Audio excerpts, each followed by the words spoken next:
health care premium increases. It is my fervent hope that this ends up being a bipartisan effort. It would be such an achievement of the Senate to finally return to that status. I've served in the Senate for 29 years, and I've never seen that kind of offer from a Senate majority.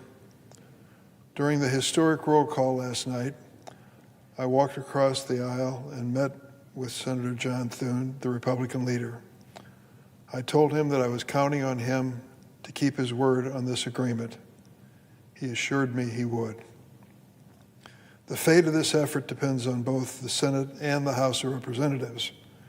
After a 7-week absence, the Speaker Johnson needs to call his members back and join us in the hard work that lies ahead. Many of my friends are unhappy. They think we should have kept our government closed indefinitely to protest the policies of the Trump administration. I share their opinions of this administration, but cannot accept a strategy which wages political battle at the expense of my neighbor's paycheck or the food for his children. Mr. President, I yield the floor.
President. Senator from Colorado. Thank you, Mr. President. Is the Senate in a quorum call? No. Thank you, Mr. President. I appreciate the opportunity to come to address my colleagues today in the Senate, Mr. President.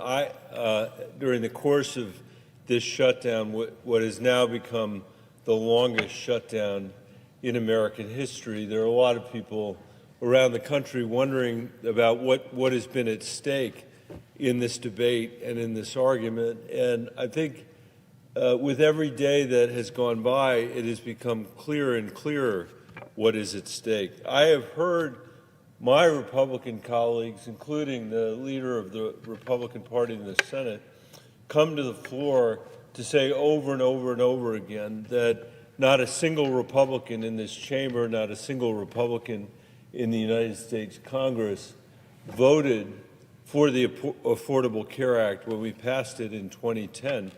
And for them, that's a badge of honor.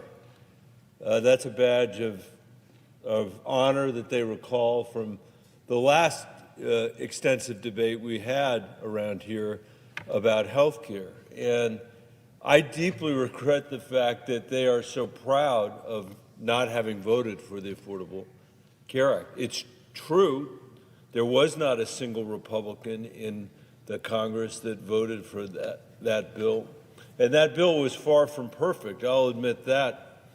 Even at the time, I was leading the fight for a public option to be included as part of the Affordable Care Act, Mr. President, because I thought it would be a very important part of constraining costs for the American people in our health care system. I'll say more about that in a minute. In the end, it was not included. In the end, we couldn't overcome the objections of the special interests who wanted to not deny the American people that choice, but it was an important case to be made, and we made that case. But I voted in the end for the Affordable Care Act, even though the public option was left out of it, because it did some really important things for the health care system in America. And most of those had to do with making sure that the insurance companies couldn't throw you off your insurance just because you got sick, that cancer and other conditions could no longer be a pre-existing condition, that you could still get health care even if you had the misfortune, as I have had, of having cancer, that there would be no lifetime cap that would prevent you from being able to provide health care or mental health care for your children or for your family just because things had gotten expensive over a period of time. And these were really critical decisions that were made as part of that bill, in addition to the expansion of Medicaid across the country, to be able to ensure that more working people had the chance to be able to afford health care. Which brings to mind one of the really unusual, the unusual context in which we have health care debates in America, which is that we are the only rich country in the world. We are the only industrialized country among all industrialized countries where health care is not a right of citizenship for everyone who lives in that country. And notwithstanding the fact that we have less access to health care than any other industrialized country in the world, it costs twice as much in the United States. It costs twice as much for the federal government. It costs twice as much for our society. And most important, it costs twice as much for the people that we represent in our various states, including in the state of Colorado. People in Colorado, as we meet here, are struggling with the cost of housing, the cost of food, the cost of President Trump's uncertain and unpredictable tariff policy. But they are also continuing to struggle with the cost of health care because we are spending twice what any other industrialized country is spending to get a worse result. I know the President knows this, the President of the Senate knows this, because he's a doctor. And I've heard him talk about the condition of our healthcare system Today in the United States, our life expectancy is 6 years shorter than it is in any of those industrialized countries. What greater indictment could there be of this system? In the 1970s, we had the same life expectancy as the rest of these countries. In fact, we were in the middle. And in the years since, we have fallen farther and farther and farther behind as we have spent more and more and more money. Because the system we have is so shot through with benefits for special interests, among other things, and a complete lack of transparency, which is a fancy way for saying that literally nobody has any idea what anything costs in our healthcare system. I know the presiding officer agrees with that. You can't tell what anything costs. When you show up to fill a prescription, when you're in the emergency room, we've worked together on the surprise billing issue, which is an important part of this. If you're a senior that's trying to get your prescriptions filled, you go from one pharmacy to the next to the next. I'll never forget, as long as I serve in public office, and probably for my lifetime, the conversation I had with senior citizens in Pueblo, where they basically were telling me that their entire retirement was spent fighting to get prescriptions filled that their doctors had assigned them, prescribed them. Seniors in other countries, in other industrialized countries, don't spend their retirements doing that. Only in the richest country in the world do seniors have to do that. And that's because a lack of transparency, a lack of clarity is built into our healthcare system from top to bottom. But we took some important steps in the Affordable Care Act. I wish that it had included a public option. It didn't. I think that the rate of rise of our healthcare inflation would have been a lot less. And by the way, that is what the people that have looked at that bill and scored that bill over the years have said. We've been fighting for it now for a decade and a half. They've said that it would actually save the government money because it would lower healthcare costs. It would introduce some competition into our insurance market. And I'll say this to the presiding officer, he'd probably be amused by it. This is the one place where I really am a Bolshevik. I believe in universal health care for all Americans. I think we should provide that to people in this country as a right. There is no reason not to do it in the richest country in the world, especially if we can save half of the cost of health care that we're providing now. And families all over my state, all over Colorado, are fighting to get their kid the mental health care that they need, are fighting to get their parents the prescriptions that they have been prescribed, are fighting to hold on to their own health insurance because that also has become less and less affordable over the years. That is a fight that no one else in the industrialized world has to have. And I think it's important to point out that most of the people that I'm talking about, almost all the people that I'm talking about, are working for a living in this country and still can't afford health care, still can't afford the peace of mind that they know that if their kid breaks their leg on a hike or breaks their leg skiing, or needs to have the benefit of a mental health counselor, that's something that our safety net provides.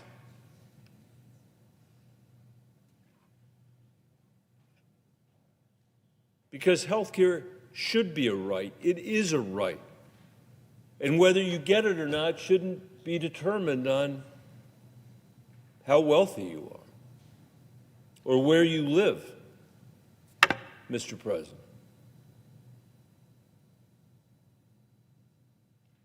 And I think given the rhetoric that I hear out here sometimes about makers and takers and all that other stuff, it's important to point out that almost all the people that I'm talking about are working or taking care of children or are retired.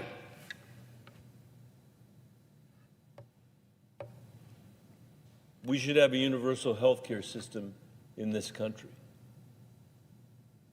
But in the meantime, Mr. President, we shouldn't be making matters worse, which is why this debate is so crazy. When we passed the Affordable Care Act without a single vote from the Republican Party in the House or the Senate, they said that they were going to make President Obama a one-term president.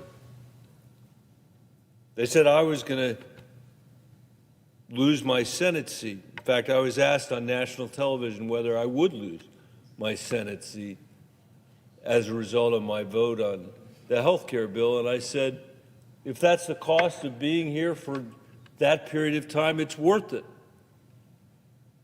I'm happy to lose based on that vote. And they ran ad after ad after ad during that campaign, attacking me for being the 60th vote for the Affordable Care Act. And because I survived and a couple other senators barely survived, we were able to preserve that bill, and 30 million people who would have lost their health insurance in America didn't lose their health insurance. And then the efforts in the House began to repeal the Affordable Care Act. And Mr. President, they voted, I lost count, I think it was 70 times to repeal the Affordable Care Act in the House of Representatives. At least 70 times. They never were able to do it, and the longer it was there, the more people came to see the benefits of the insurance protection, came to see the benefits of the expansion in Medicaid, came to see the benefits of at least having a little bit of comfort that they couldn't just throw you off your insurance because they felt like it.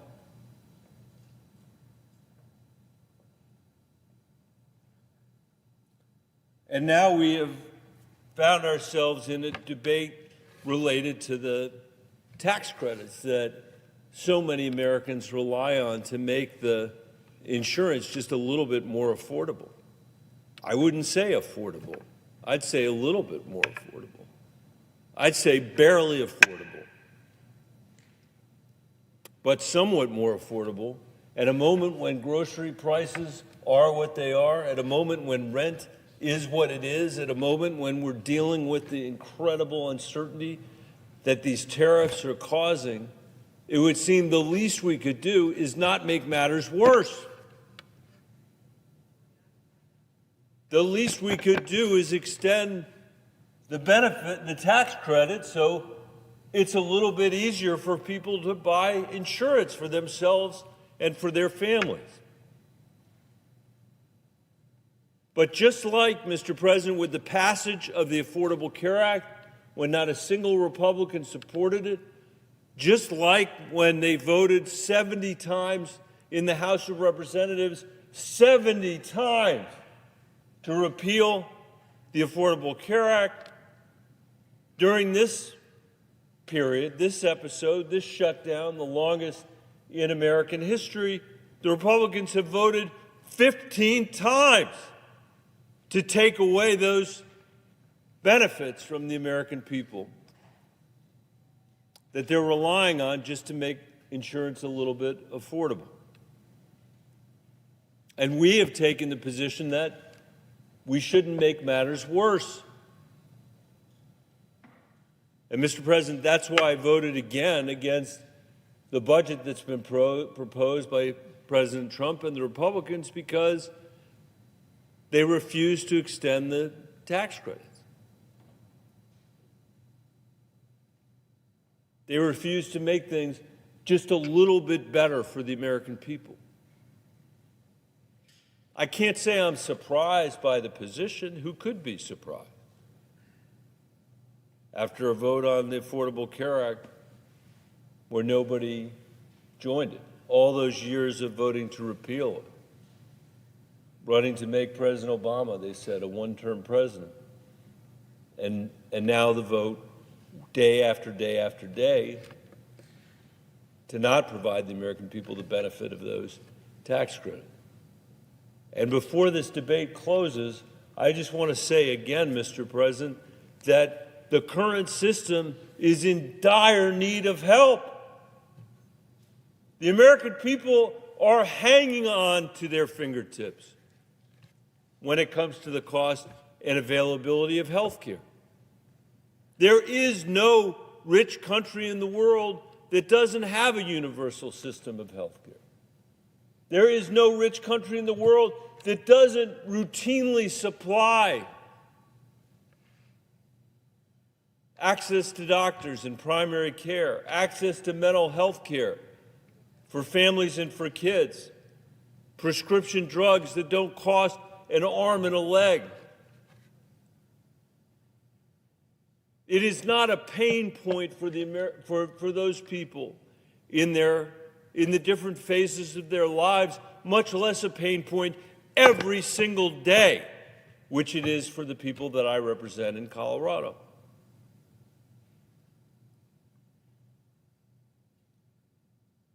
So apparently President Trump is going to get his way, and those tax credits are not going to be extended by the majority here. And the cost of health insurance in Colorado is going to increase by 200% for some people, 300% for some people, 400% for people that are living in rural areas in my state. That's thousands and thousands of dollars to a typical family that just doesn't have that kind of money, Mr. President. And I just want to remind everybody in this chamber that when this debate is done, we still have a very important project that we need to be engaged with the American people, and that is to be able to provide a health care system like other wealthy and industrialized countries have provided, where people can count on their health care, where they know it's not going to cost them an arm and a leg, where they know in the course of their lifetime there are other things they can worry about, like the cost of their rent and the cost of food. But one thing we're going to do is take care of this problem, just as countries all over the world have taken care of it for their citizens.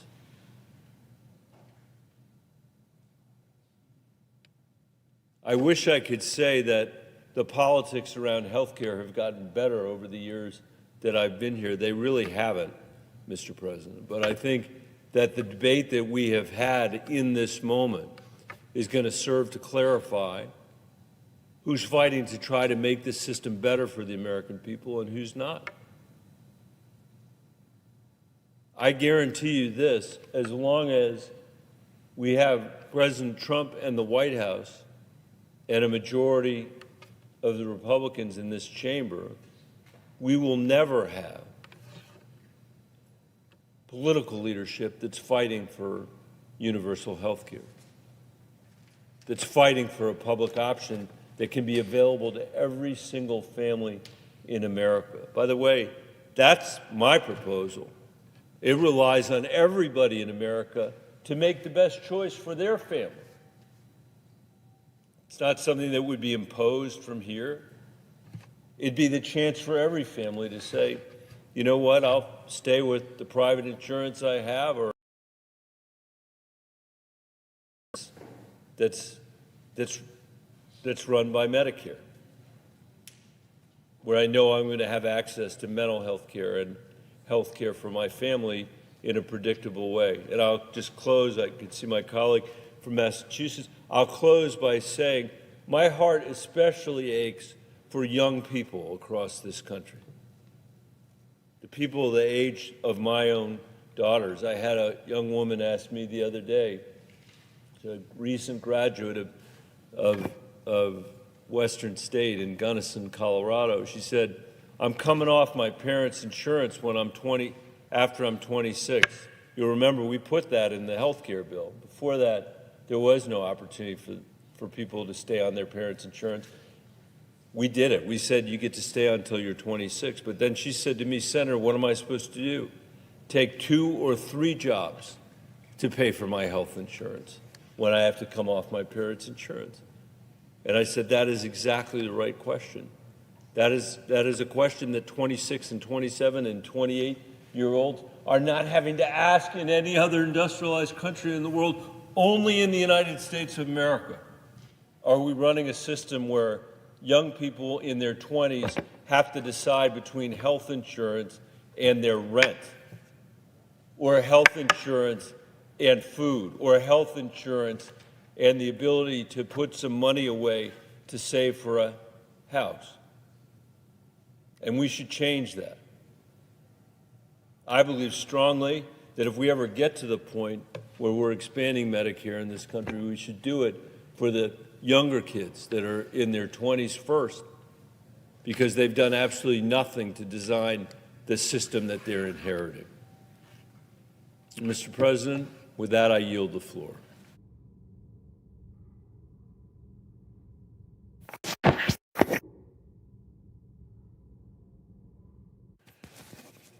Mr. President. The senator from Massachusetts. Thank you, Mr. President. Mr. President, our dedicated federal workers deserve to get paid. And I'm glad this deal means that the government will reopen, that public servants will be returning to work, and that they will receive their paychecks, including back pay.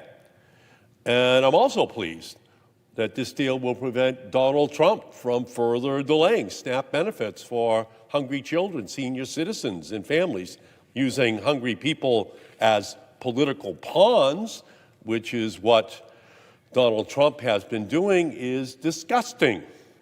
But this legislation does nothing concrete to lower costs or protect health care for millions of Americans from MAGA Republican attacks. There's 22 million Americans who are going to see dramatic increases in their health care costs at the end of this year. 22 million Americans who are going to be very concerned about the health care of their families. I cannot support this deal.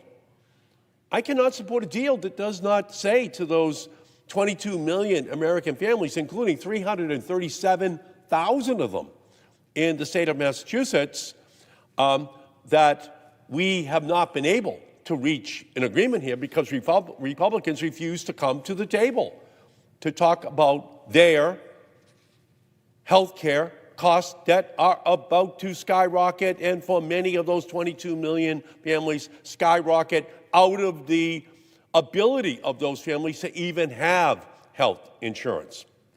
And this is on top of their housing bills, their grocery bills, their electricity bills, all of their day-to-day needs that are absolutely skyrocketing. And of course, if they can't already deal with all of those other bills, seeing those bills skyrocket thousands of dollars for their health care, or tens of thousands of dollars for their health care, because of the Republicans' decision to kill critical Affordable Care Act tax credits, are going to be devastating for those families.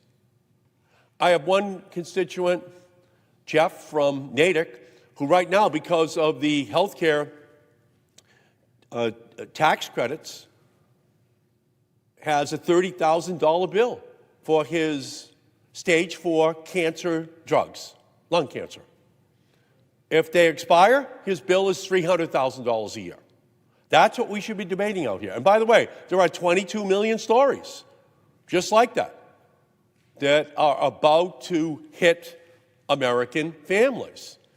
And this health insurance time bomb, coupled with deep cuts to Medicaid, will also be a brutal 1-2 punch which devastates community hospitals throughout the United States, leaving millions of Americans with reduced care or no care at all. So here's what we have right now. 22 million American families are starting to think about what's going to be on their table for Thanksgiving. Just coming up in 2-3 weeks. And for all of them, they're saying, we're losing the tax subsidies, the tax credits that help us to pay for our health care bills. 22 million Americans will have that as their primary conversation this Thanksgiving. The Republicans who serve in the House and Senate, they're not going to have that conversation because their health care coverage is going to continue. So what about those 22 million American families this Christmas, this Thanksgiving, who are losing their benefits? What are the Republicans saying to them? Because they're going to be scared. They're going to be angry that they will not be able to afford this holiday or any holiday in the future because their health care bills are just going to be going up by thousands, tens of thousands of dollars a year, which they don't have. And again, it's in the context of their electricity rates, their food costs, their clothing costs. Everything is skyrocketing for them. And they're not getting raises that will help them to pay for it. 22 million American families. So let me just tell you, I heard from Laurie in North Truro, the insurance for her and her husband is increasing from $6,000 a year to $26,400 a year. Who can afford to pay more on health insurance? Who can afford to pay $20,000 more on their health insurance and just get the notice now that it's over on December 31st and have the Republicans just walking away from that problem for Laurie and for 22 million other Americans? Now they're going to have to decide, do I take the funding from retirement savings? Do they just do without other things in their families' lives? Because $20,000 is a lot for a family who are not millionaires. Millionaires don't qualify for this tax credit. It's just regular families. It's middle-class families. That's who qualifies. And they just don't have 20 extra grand under the cushion that can pay for their health insurance. So this is a tragedy in the making and one that we can't avoid. But let's not fool ourselves. Trump and MAGA Republicans have been shutting down the government since Inauguration Day. Gutting Medicare, gutting Medicaid, gutting the Affordable Care Act. That was their big vote in the first week of July of this year, 2025. Gutting, gutting, gutting. Medicare, Medicaid, the Affordable Care Act. They have been committing the greatest health care heist in history, and it's all to pay for tax cuts for billionaires. They're looting the health care for middle-class families, poor families, in order to pay for tax breaks for people who already have too much. The top 3 hedge fund managers in the United States have more wealth than the bottom 50% of our entire population combined. Think about that. And it's that bottom 50% that qualifies for Medicaid, that qualifies for the Affordable Care Act tax subsidies. That's who we're talking about right now. Those are the people who are going to be most negatively impacted.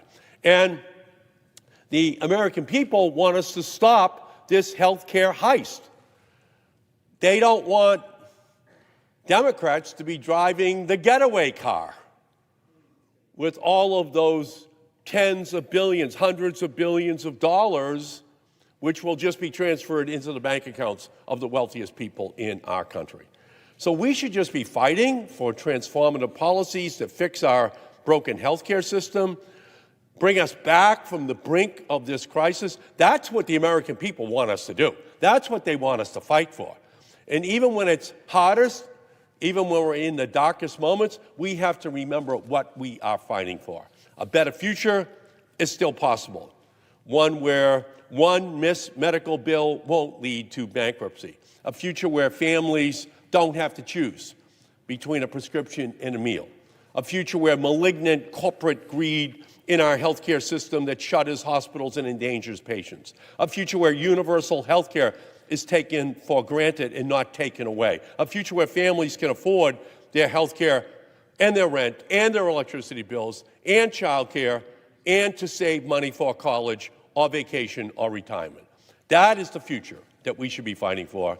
But the American people did not see that from the United States Senate yesterday. So that's where we are right now. We're in the throes of a healthcare crisis. 22 million Americans this Thanksgiving will be at their tables, if they can even afford to celebrate Thanksgiving, looking at tens of thousands of additional dollars potentially on their health care bills. It's a catastrophe looming. The Republicans so far have refused to do anything about it. That's what we should be discussing. That's what we should be debating. How do we solve this problem? Instead, the Republicans are just punting this issue. They are absolutely ignoring the consequences for those 22 million American families. So I'll just say this. These families, they are scared. These families, they are angry. But I'll say this, in addition to those 22 million families, tens of millions of other families are angry for them. They are pissed that people are going to be victimized by having their tax credits just be pulled away from them for their health care bills, and then that health care is going to be unaffordable for them. 22 million people and their families in our country. That is what we should be talking about here. And now the Republicans at the 11th hour are asking us to trust them that they will have a vote on extending the tax credits Americans rely on to afford their insurance. Remember when earlier this year Trump promised, we're not going to touch Medicaid. Remember that? Trump said, we're not going to touch Medicaid. 4 months later, he decimated it. Remember when Trump promised he would love and cherish Medicare? Then he slashed $500 billion from Medicare. How are we supposed to trust them? So to all of the Senate Republicans inclined to oppose a simple one-year extension of the Affordable Care Act, premium tax credits when a vote is held in December, credits that are hugely popular in both red and blue states, just remember that you do so at your own political peril. The American people are watching. They're angry. They want to know who is on their side. And they're going to remember your vote. They're going to remember your vote if you do not solve this problem. Thanksgiving is going to be the worst Thanksgiving ever for millions of families, knowing that they're going to lose their health insurance. And the Republicans can do something about it. And unless and until they do so, then we're about to hit a healthcare tragedy that was avoidable and that the Republicans have, in fact, created. This is a man-made crisis. And that man is the President of the United States, and the Republicans here on the floor of the Senate are following him blindly in a way that is going to result in harm to 22 million Americans and their families. So this is the moment, this is the time, this is the place, this is where people should be standing up to fight for those people. Health is the first wealth. Health is the most important wealth. Without your health, you have nothing. You have nothing. Everything else is built upon health. Everything. And the Republicans are taking away that health care from 22 million Americans. This is not the way to send families into Thanksgiving and Christmas. This is not the way we should be treating people. We're the wealthiest country in the history of the world. Yale University has made it very clear that 50,000 people additionally are going to die per year if all of Trump's health care cuts go into place. That's 500,000 people dying over the next 10 years if these health care premiums, if Medicaid is slashed. That's on this body. That's on this Senate. That's on the Republican leadership. And all I can say to you is that this is a mistake. It's an historic mistake. It's cruel. It's wrong. It's not what we should be doing to those who are most vulnerable, most in need in our country. And that's is what the Republicans are about to perpetrate upon this country. We're better than this. You can't have trillions of dollars in tax breaks for the wealthiest and then saying we don't have enough money for those who are sickest.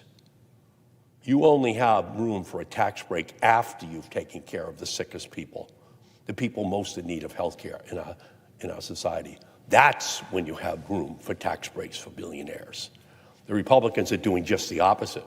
First, tax breaks for billionaires. Then we'll see what's left over. Oh, they say, we can't afford health care for 22 million Americans. We can't afford to take care of their families because we don't have enough money. Why don't you have enough money? Because you gave the tax breaks to billionaires. You gave the tax breaks to millionaires. That's why you don't have enough money. And who are you going to take it out on? Who are you going to say all of a sudden with your green eye shades that you're really concerned about the federal budget deficit? You're going to take it out upon those who are least healthy, those most in need of help in our society? No, we're better than that. So this is a historic mistake.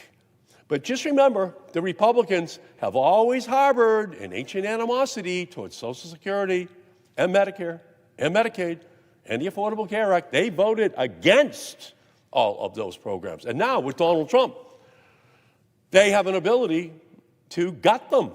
And that's what they're doing. That's what they're doing. When they had a chance to stand up and say, no, let's be reasonable, let's keep the health care subsidies, which are most needed, they just are walking away right now. Donald Trump operates under Godfather Part 1 rules. He gives them offers they can't refuse. And we saw that with senators who tried to stand up to say, no, the Medicaid cuts are too deep. The Affordable Care Act cuts are too deep. Trump just called them and said, your career is over. You will not be a senator again. So now we're seeing the remaining senators who are here, who are Republicans. And they are just saying, whatever you want, Mr. Trump, whatever Russell Vought wants at OMB, whatever Stephen Miller wants, we'll do. We're not going to have a negotiation. We're not going to sit down. So before they cut the Medicaid and the Medicare programs back in July, did they negotiate with us? No, they did not. They refused to negotiate with Democrats at all. That's who they are. They saw their one opportunity to slash it once and for all. So all I can say is that we're in an incredible moment. The Republican House members still are not back in Washington. They've been in a 6-week witness protection program. They refuse to come back to Washington. They refuse to sit down. They refuse to negotiate. So we're witnessing Robin Hood in reverse. We're seeing money taken from the poorest and given to the richest. That's what this is all about. And what they're taking from the poorest and the middle class are their health care. It's their protections. So from my perspective, this is a mistake. It's a historic mistake. And it is a mistake that will come back to haunt the Republican Party at the ballot box next year. With that, Mr. President, I yield back.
Senator from Louisiana. Mr. President, I've been coming to the floor to speak about how can we go forward in a way which actually lowers lowers the cost of having health insurance for those who are on the exchanges and begin to build to a future where we lower the cost of health insurance and health care for everybody, whether you're on an Obamacare exchange or an employer-sponsored insurance or you name it. And so we know there's going to be a vote as part of this agreement to reopen the government on what to do about the exchanges. So we need to be thinking and talking about the solutions that are out there that benefit the American people. And of course, what the issue is underlying, people cannot afford their health insurance. They cannot afford their health care. Those are two different things, by the way. The cost of health care is what dictates, theoretically at least, the price of health insurance. If you lower the cost of health care, then you would lower the price of health insurance. I saw this as a physician practicing in a hospital for the uninsured for 20 years. I should say the uninsured and the poorly insured. There have been middle-income people who could not afford their insurance and or could not afford their health care. So how do we get out of it? Well, first, it's complicated. We've got to be creative, and we got to abandon set positions. Sometimes we're in this chamber, and all we do is stick to our guns, and if the other party suggests something, we automatically reject it. We've got to move beyond that, not as, oh my gosh, the other side proposes, I reject, but rather, wait a second, let's listen. Is there a solution here that can benefit the American people? Now, Obamacare tried to make, and has tried to make, health care affordable, health insurance affordable, by just throwing billions at it. And the problem with that doesn't make health care affordable. It just makes the health insurance premium less expensive for those who are on the exchanges. But this actually drives up the cost of insurance for some and does nothing about the underlying health care costs driving up the premiums for others. So what's my proposal? I would propose that we instead of paying insurance companies to manage more of our billions, why don't we trust the American people to manage their own resources, to manage their own care, with something which I call a pre-funded federal flexible spending account. Now let's first talk about the enhanced premium tax credit, which is the center of this discussion. Just a primer. Let's get the basics. There are two types of premium tax credits used to fund insurance for those who are on the Obamacare exchanges. One is the baseline tax credit in the original Obamacare law, which helps pay for the premiums for those who earn less than 400% of the federal poverty level. But that didn't control cost, and so during the COVID epidemic, the Biden administration put in something called the enhanced premium tax credit. It provides some additional benefits for those less than 400% of federal poverty, but it gave additional benefits for those above 400% of federal poverty. If you will, acknowledging that Obamacare had not controlled health care costs, and premiums on the exchanges for those above 400% have become unaffordable. So, let's be clear. The discussion we're having now is not about the baseline premium tax credits. It is about the enhanced premium tax credits, which started under the Biden administration. So it begs the question, why were enhanced premium tax credits necessary? Well, as we said, the cost of health care has continued to rise. And you can argue that if you're going to an insurance company and you're saying, we're going to give you more money if health care costs more, that they do not have the incentive to help control those health care costs. Now, I am not here to bash insurance companies. They are essential to our society. So just put that out there. But if you have the choice of giving the money to the patient for her to manage it or giving it to the insurance company, I think we should give it to the patient. So,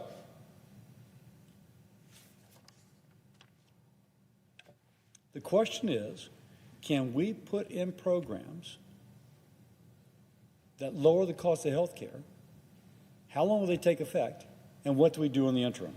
Well, it's too soon this coming year to put in programs to lower the cost of health care. but it's not too soon, which is to say we can put in programs that empower patients to manage their cost and give them the money as opposed to giving it to the health insurance company. But to do that, we got to think differently. So, how do we lower costs for the coming year for the individual who's on the exchanges? Now, it's important to realize that the total cost of having health insurance is not just the premium, but it includes the deductible and the copay. So if you can help with the deductible and the copay, that is as effective or even more effective than helping with the premiums. So what I'm proposing is something which actually helps the patient become a wise consumer of health care, helping her with the premium and the copay, working with the health insurance policy, with the health insurance policy, but in a way which lowers their cost. Now, let me be clear. This is not the official Republican position. President Trump has endorsed the concept, but it's not, say, for Leader Thune. But I am the chairman of the Health, Education, Labor, and Pension Committee, which has jurisdiction over this, and we will be having hearings in the near future to address this. And my motivation is as a senator and as a doctor who wants to make health care more affordable for all Americans. So let's discuss what I'm calling a pre-funded, flexible, can you get my marks a lot again? A pre-funded flexible spending account.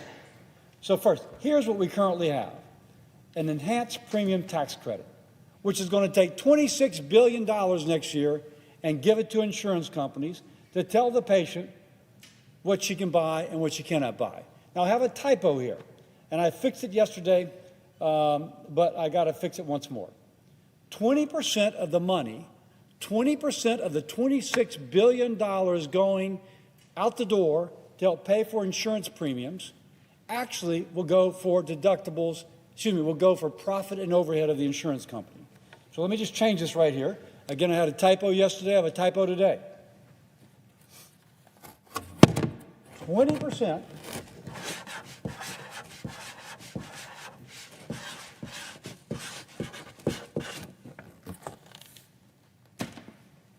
20% of the money we're giving to the insurance companies under the enhanced premium tax credits goes for profit and it goes for administrative overhead. Only 80% goes to pay for the insurance premium, to pay for health care costs for the person who's the recipient. Let's speak of what I am describing, the pre-funded flexible savings account.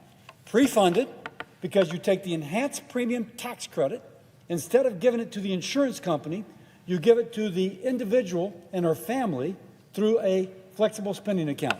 A flexible spending account which millions of Americans already have. She can use this money to pay for prescription drugs, for dental work, for medical care, eyeglasses, orthodontia, much more flexibility than through a traditional insurance policy. And the key thing is, whereas if we give the money to the insurance company, 20% goes for profit and overhead.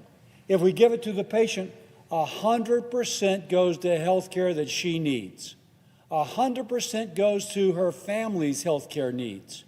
100%, not 80%. This is better value for the health care dollar. Next, please.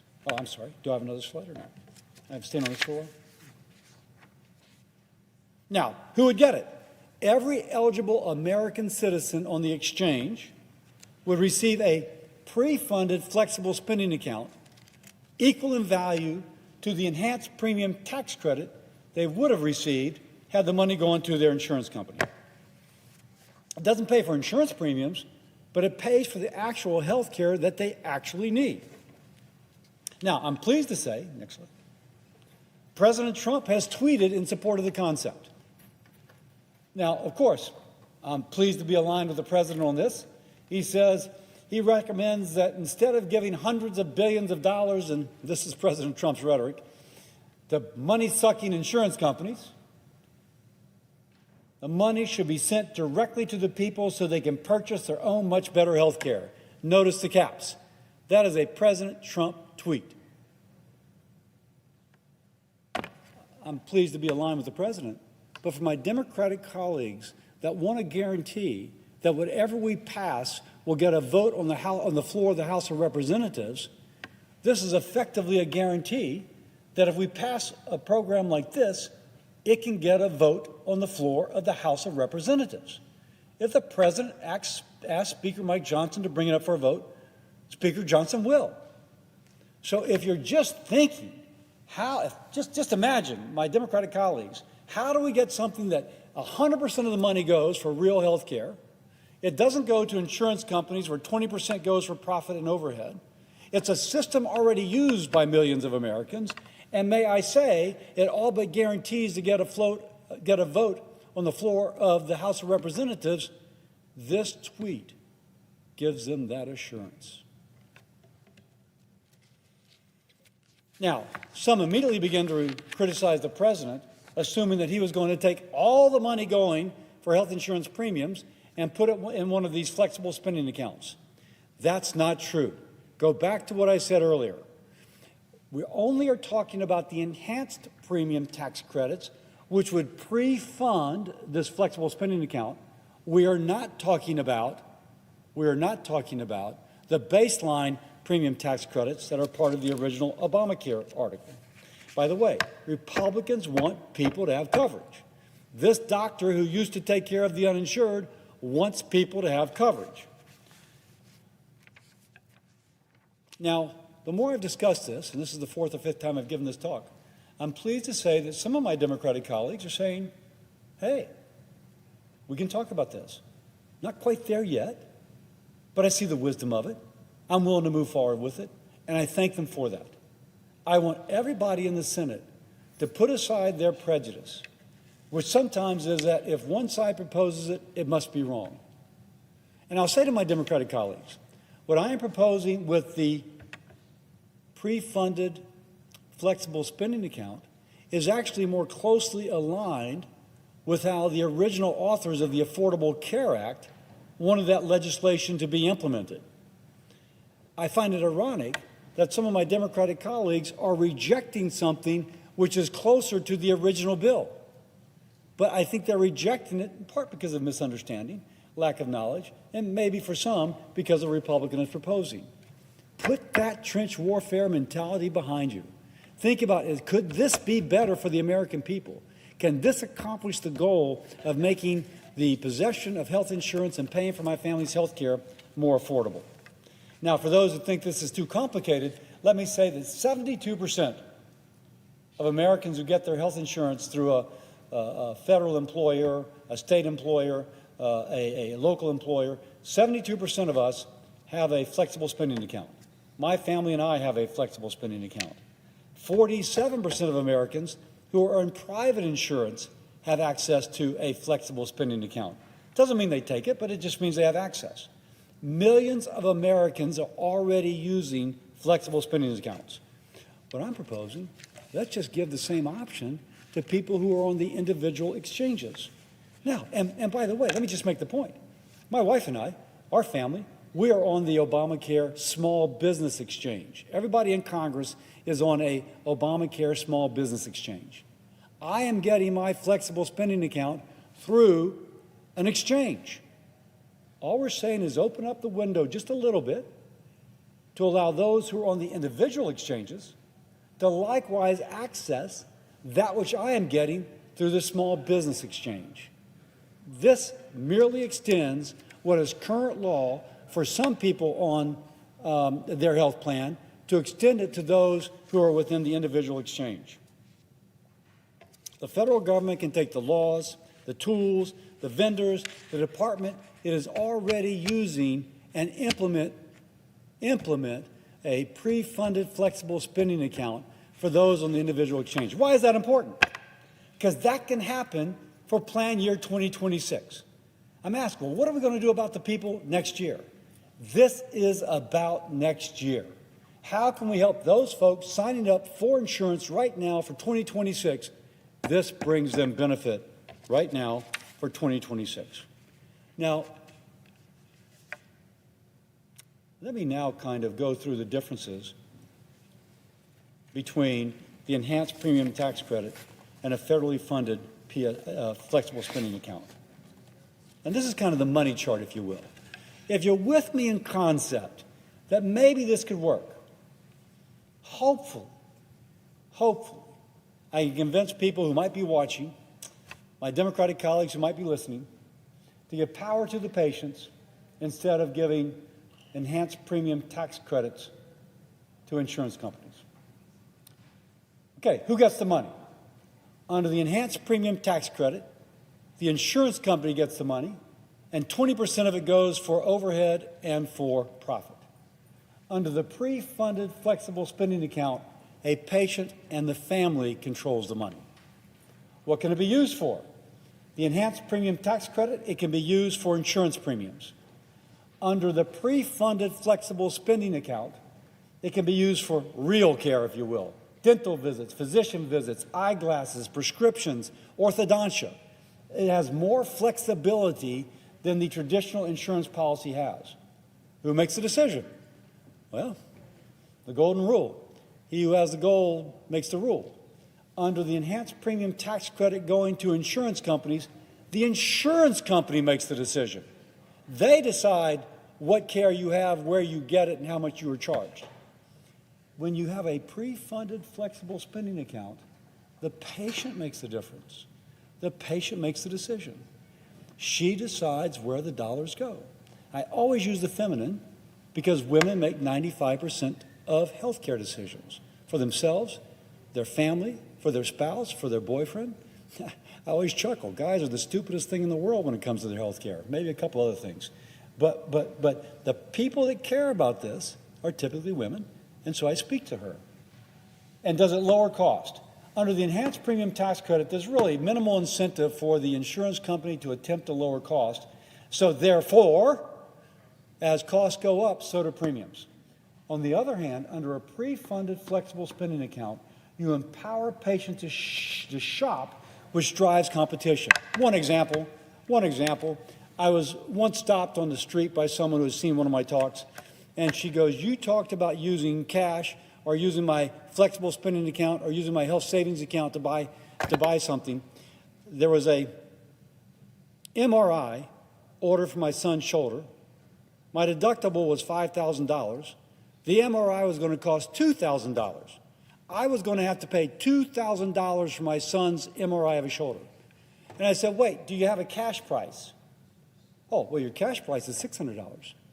If you don't want to go through the insurance company, your cash price is $600. Now, the typical Obamacare plan has a deductible anywhere from $3,000 to $6,800. So if we're talking about an MRI costing $2,000, you're still within the deductible. If you have a flexible spending account, you're not paying for that out of your pocket. You're paying for it with your flexible spending account, and you can ask, what if I give you cash instead? And they'll give you the lower price, not the higher price if there's a lower cash price than there often is. This turns that woman, that family, into an informed consumer, and that begins to drive down the cost.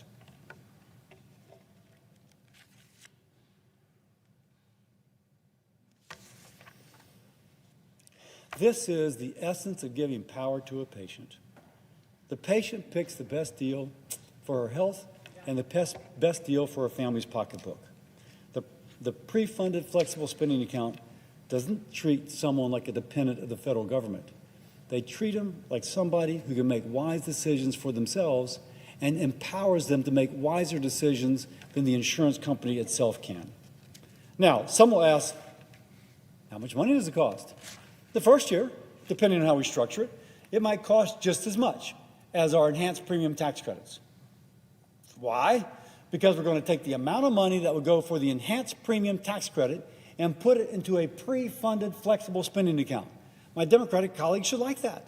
They should say, wait a second, okay, it's still given the same value. In fact, I would argue better value, because when you give it to the insurance company, 20% goes to profit and overhead, and when you give it to the patient, 100% goes to real care, but the cost the first year will be about the same. But I will repeat, the difference is where the money goes. Because it goes 100% for real care, there's more value for every federal dollar. And once more, It's in the family's vested interest, financial interest, to purchase wisely, and that begins to drive down health care cost. And that, coupled with other reforms in year 2 of this program, in year 2, would begin to reflect itself in lower premiums. So, to conclude, here's the choice before us. We can keep paying insurance companies to hide the cost of higher premiums behind confusing bills, rising premiums, in a system which actually raises costs for many. Or we can give the patient the tool and trust her to pay for her care directly at fair prices with transparency. If we will, it puts patients before insurance companies. It encourages competition. It encourages and rewards smart choices. It begins to make health care truly affordable, not by inflating subsidies, but by unleashing the power of the consumer. Let's stop writing blank checks to bureaucracies and insurance companies. Let's invest in our fellow Americans. If you will, invest in you. This is going to be a little risky. We're doing something different. We'll be saying, oh, I'm not just going to be a Democrat, I'm not just going to be a Republican, I'm actually going to try and come together to find a solution to benefit all Americans. Imagine that. Congress putting partisan politics behind us to come up with a creative solution that actually benefits Americans a little bit out of our comfort zone. It's what we should be doing every day. I call upon us to do that today. We have to be willing to take the risk to solve the problem, not be afraid to do something different. We have to be willing to tackle complex problems, not retreat to our trench, which is labeled Republican or Democrat, and be afraid to come out to find a creative solution. I'm a Republican, but more than that, I'm a doctor who for 20 years tried to care for those who could not afford their health care or their health insurance. I invite my 99 colleagues to join me trying to find affordable health care and affordable insurance for fellow Americans. Let's be creative. Let's do it. And let's not just...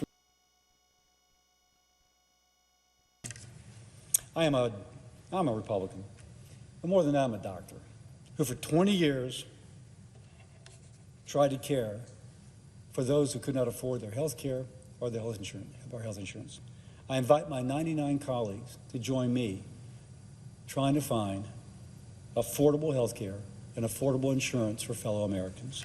Let's be creative. Let's do it. And let's not just reject your proposal because maybe my side or your side proposed it. Let's fix health care. Let's give patients the power. And with that, I yield.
Mr. President. Senator from North Carolina. Thank you, Mr. President. Mr. President, I'll be brief. We're getting encouraging signs that maybe we may be making or having some votes tonight. I hope that that proves to be true and that the Senate does its part to get out of this shutdown. I was thinking, Mr. President, though, I've been telling a lot of the staff around here and everybody else, I apologize for us not getting our work done. I think a lot of people, excuse me, don't realize how many people around here haven't been paid for 41 days. You know who they are? Everybody you can see in this room. And every one of your staff members, everybody else that's been doing the hard work, showing up. I was thinking yesterday with all the cars in the driveway, those young people that are coming in to pick up their members and take them back to their apartments, condos, wherever they live here. Those kids are doing that on a weekend and not getting paid either. I also think that getting out of the shutdown and getting the tens of millions of people that are hanging in the lurch across the country is just a good thing. So it's a shame we got here, but I want to thank the members on both sides of the aisle that have finally decided that we need to do our work here, pass a continuing resolution, pass some actual regular order bills, and prove that this place can work. But the work's not done, Mr. President. We have about 90 days now to fix the other part that we couldn't get agreement on, and let's make sure we start doing the work now so that every Capitol Police officer, every sergeant at arms, every Senate staff, all the people down at the dais who are working extra long hours actually get paid for the hard work they do. On behalf of the other members, I thank you. Thank you, Mr. President.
Mr. President.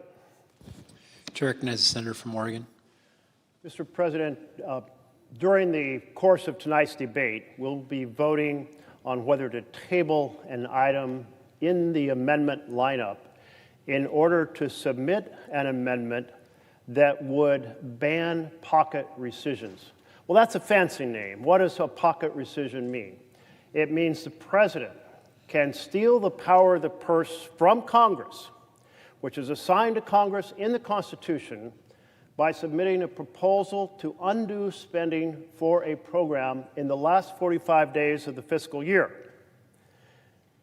And then, because under our rules there's 45 days to consider it as a grace period, even though Congress never votes affirmatively in support of this proposal, the clock runs out and the funding for the program dies. It's kind of like the clock running out on midnight, on Cinderella's stagecoach, and suddenly it's a pumpkin. In this case, it's the funding for some key program in healthcare, in housing, in education, or maybe it's an investment in infrastructure. Maybe it's something that creates good-paying jobs. Maybe it's the research that keeps our economy humming far into the future. Maybe it's energy policy. But one person, the president, says he doesn't like that program and decides to kill it by submitting a proposal to kill it in the last 45 days, and the clock runs out before Congress can vote, and then even without Congress voting, the program dies. This is an outright violation of the power of the purse assigned in the Constitution to Congress, to us. So we have a bipartisan responsibility to defend our congressional power, our congressional spending power. Let's consider the difference between a democracy and an authoritarian government. In a democracy, you have folks who are elected from every corner of the country. They come together with their different life experiences. They come together with their different insights. They come together understanding that the needs in one part of the country are different than another, and they create spending programs and spending levels appropriate to address the challenges in every corner of the nation. That's called a democracy. Well, what about an authoritarian government? What does that look like? That is one person, a chief executive, who issues fiats and kills programs, says things like, I'm ending that grant program because it's not in alignment with my priorities. I'm killing that program because it's not in alignment with my priorities. That's an authoritarian government, and that's what a, quote, pocket rescission, unquote, is. An authoritarian killing programs when the Constitution gives that power to Congress, not the executive. So later I will ask all of us to stand up and defend our Constitution. I do hope that members on both sides of the aisle will actually proceed to give that defense to the vision of a democracy rather than granting authoritarian power to an authoritarian tyrant named Donald Trump. Thank you, Mr. President.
President. To recognize the Majority Leader.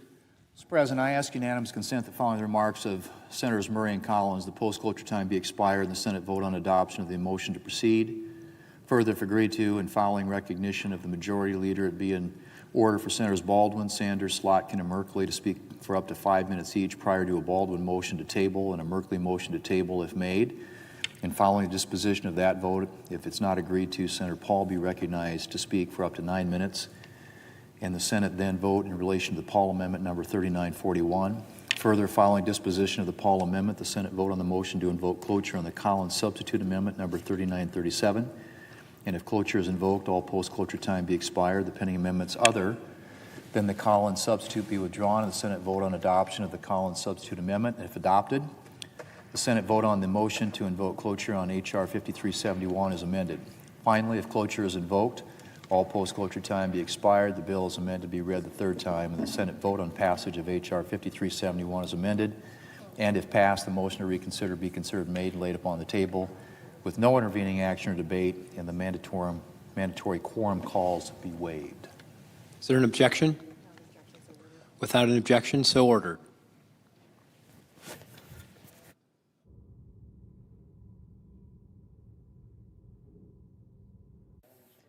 Mr. President. To recognize the Senator from Washington. Thank you, Mr. President. Mr. President, like so many people in this country, I am so outraged by the fact that Republicans have refused to lift a finger to save so many families from the skyrocketing health care premiums all year long. I voted no on last night's vote because I believe we do need to address health care costs before we move forward. There is simply no time left to kick the can down the road when it comes to saving the ACA tax credits.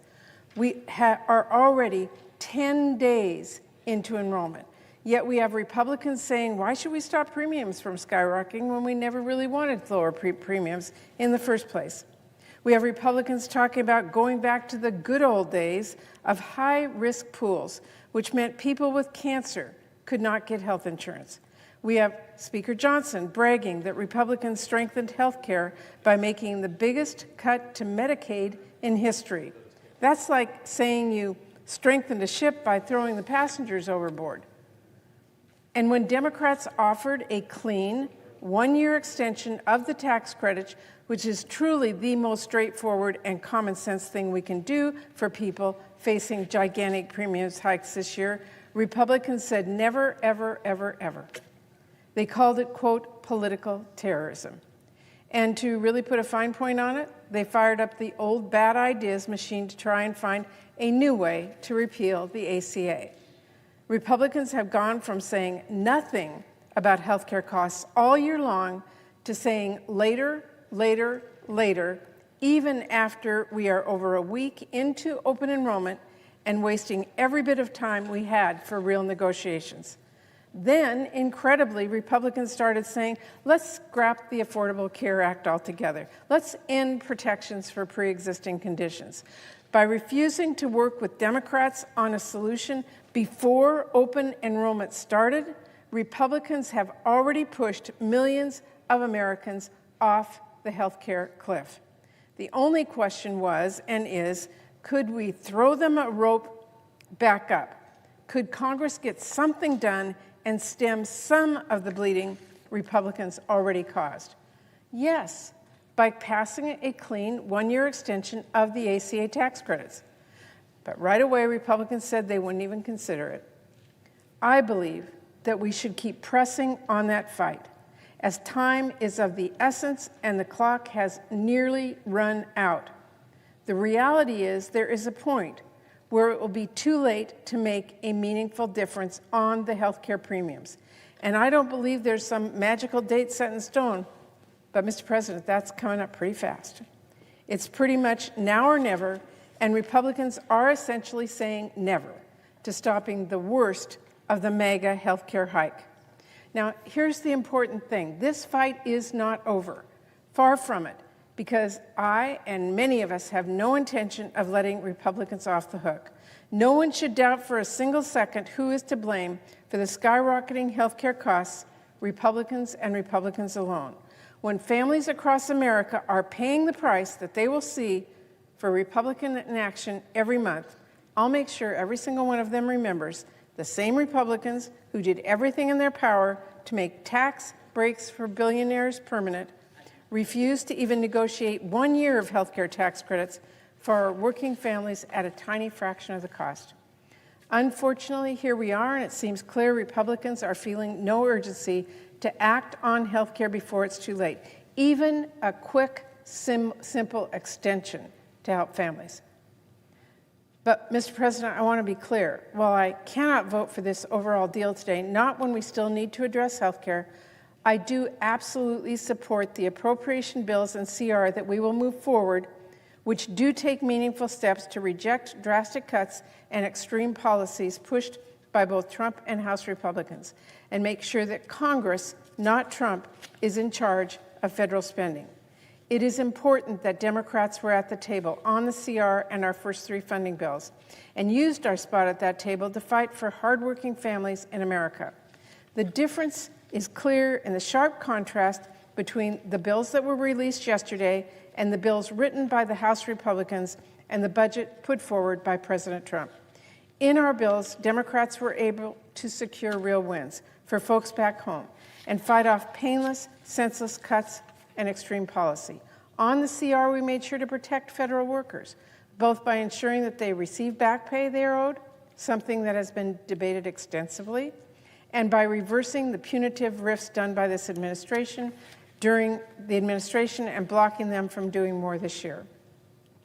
In the agricultural appropriations bill, while Trump and House Republicans fought to make steep cuts to WIC that would have seriously cut benefits for millions of women and kids, we successfully fought together to keep WIC fully funded. This bill ensures that 7 million moms and babies will get the full nutrition benefits they rely on. We also sustained key investments in our rural communities. Because we rejected a Trump funding takeover, we protected housing support in rural communities and vital agricultural research happening across the country, including in my home state of Washington at WSU. We stopped Trump from blowing a truly massive hole in FDA's budget, which would have slowed drug approvals and seriously endangered our food supply. None of this is inconsequential. All of this matters. And I want to thank Chair Hoeven and Ranking Member Shaheen for all of their good work on that vital bill for our communities. In the military construction and veterans affairs bills, we were able to secure funding to make sure we're taking care of our veterans and our service members, and ensure that this administration keeps its promises to our veterans by ensuring staffing of critical services such as the crisis hotline centers. I want to thank Chair Bozeman and Ranking Member Ossoff for all their good work on this critical bill for our veterans and service members. And lastly, on the legislative branch bill, which is the smallest bill, it covers the important needs of this institution, from protecting GAO and CBO, the architect of the Capitol, our Capitol Police and other agencies that actually make this place work, to make sure our offices have what they need to take care of our constituents and keep our campus safe.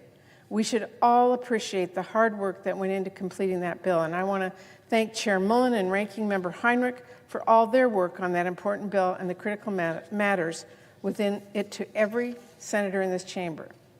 Now, obviously, those are not the bills I would have written on my own. I have concerns we were not able to address in these bills, and Republicans were not open to some of them. But I still want to do more, Mr. President, when it comes to delivering critical investments for our communities and our country. And I will, as always, keep pushing my colleagues every day. But we did secure real wins for folks back home when Democrats and Republicans were able to sit down at the table together on funding. And they are immeasurably better than Trump and vote holding the pen, which is what the slush fund CR that we have been operating on this year has allowed.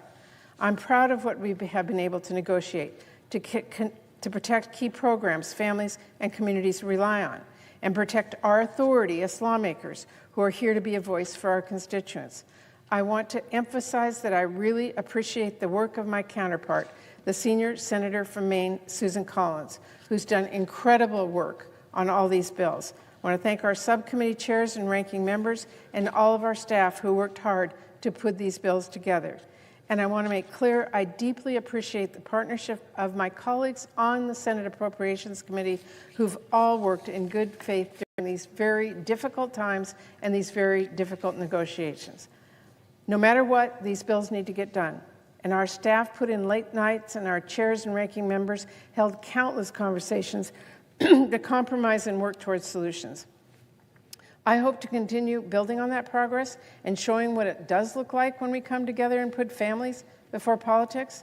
I look forward to getting our next minibus up on the floor to move multiple needed bills along that we have marked up in the committee and get those to conference. And I hope we can be on that package as soon as possible.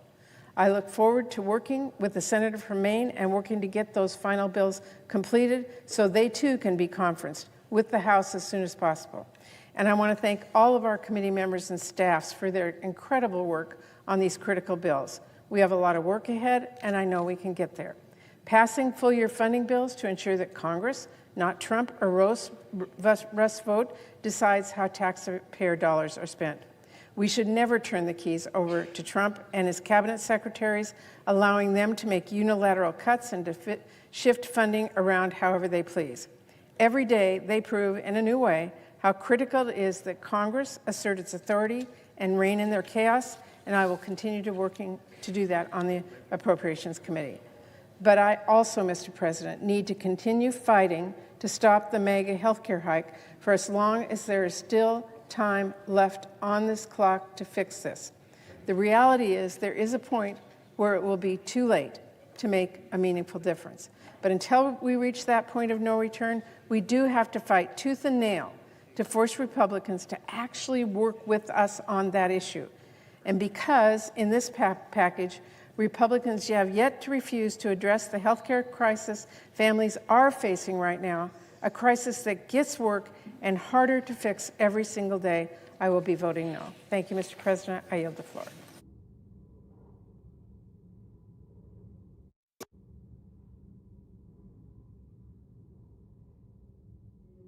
President. Chair recognizes the senator from Maine.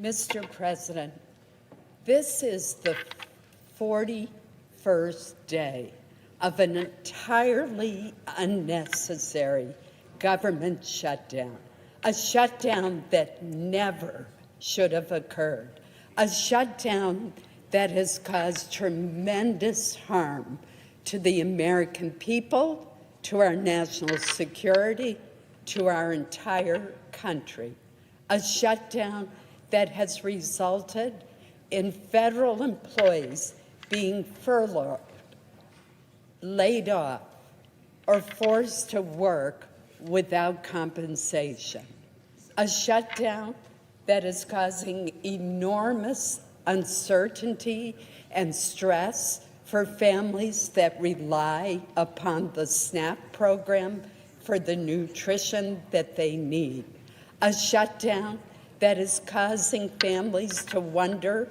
are they going to be able to fly to see the grandparents on Thanksgiving, a shutdown that never should have occurred. Mr. President, we finally have the ability tonight to end this shutdown.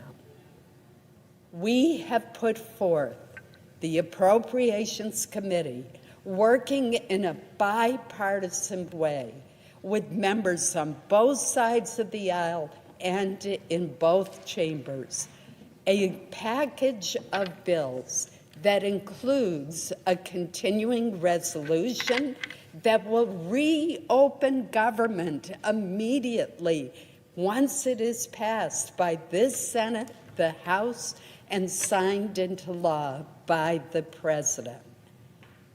It is legislation that, due to incredibly good work by Senators Jeanne Shaheen, Tim Kaine, Katie Britt, the White House, and many of us, will ensure that those federal employees who have been furloughed or laid off or forced to work without pay will receive their back pay, will be recalled to their jobs if they were laid off as a result of this shutdown.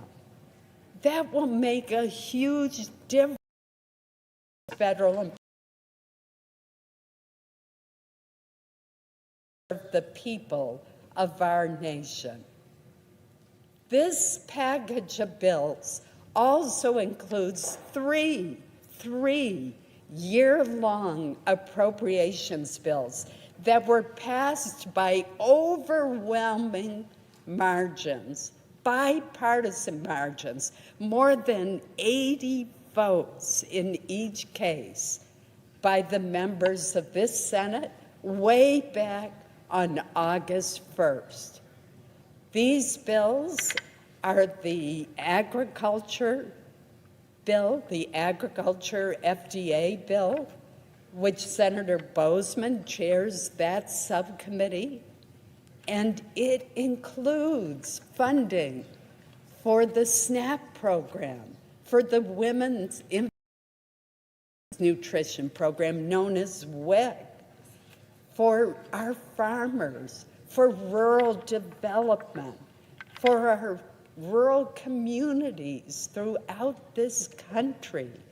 A very important bill, a bill that will take away the worry that families who are low income, that seniors who are low income and rely upon the SNAP program or the WIC program are feeling today about whether the funding is going to be there. That concern goes away with the passage of this full year appropriations bill that extends until the end of September of next year. A second bill in this package is the Military Construction and Veterans Affairs bill. That subcommittee is chaired, I've actually mixed up the two subcommittees. Agriculture is chaired by Senator Hoeven, and the Military Construction VA bill is chaired by Senator Boozman. They are both extraordinary chairmen who work in a manner with their ranking minority members and with their House counterparts. Think about it. Tomorrow is Veterans Day. Wouldn't it be wonderful if tonight the Senate passes the bill that provides year-long funding through the end of this fiscal year to September 30th of next year for our VA? What a way to tell our veterans how much we value their sacrifice and their service, a debt to them that we can never fully repay. That is so important to get that bill through. And military construction projects, what a difference that makes to our troops all over the world. There are two that matter a great deal to me in the state of Maine. One that will help the Portsmouth Naval Shipyard, which I worked with my fellow senator from Maine and our two senators from New Hampshire, and one that will benefit the Air National Guard base in Bangor, Maine, where I live. I am so proud of that base. It does more refuelings than any base on the East Coast during wartime, and it is extraordinarily skillful and filled with patriots. They will be taken care of, Mr. President.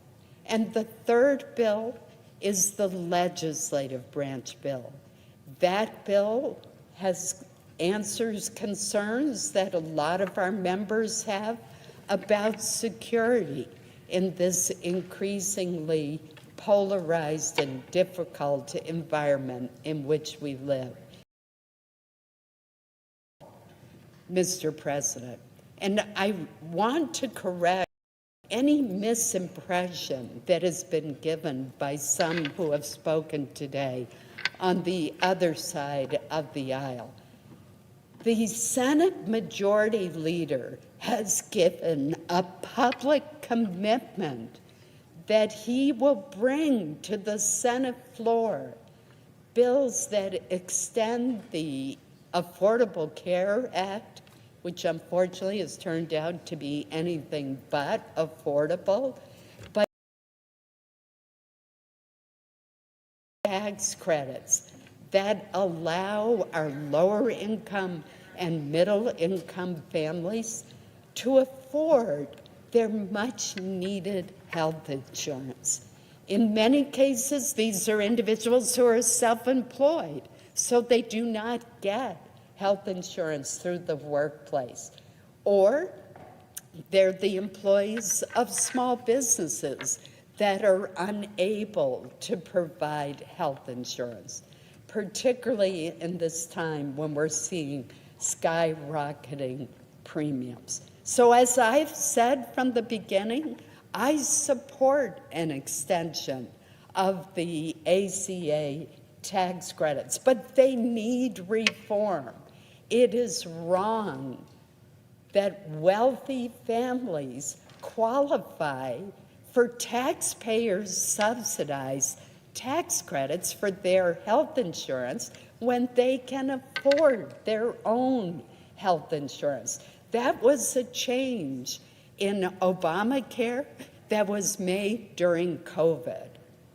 We should take a look at what the original income cap was under the Affordable Care Act. It was 400% of the poverty level.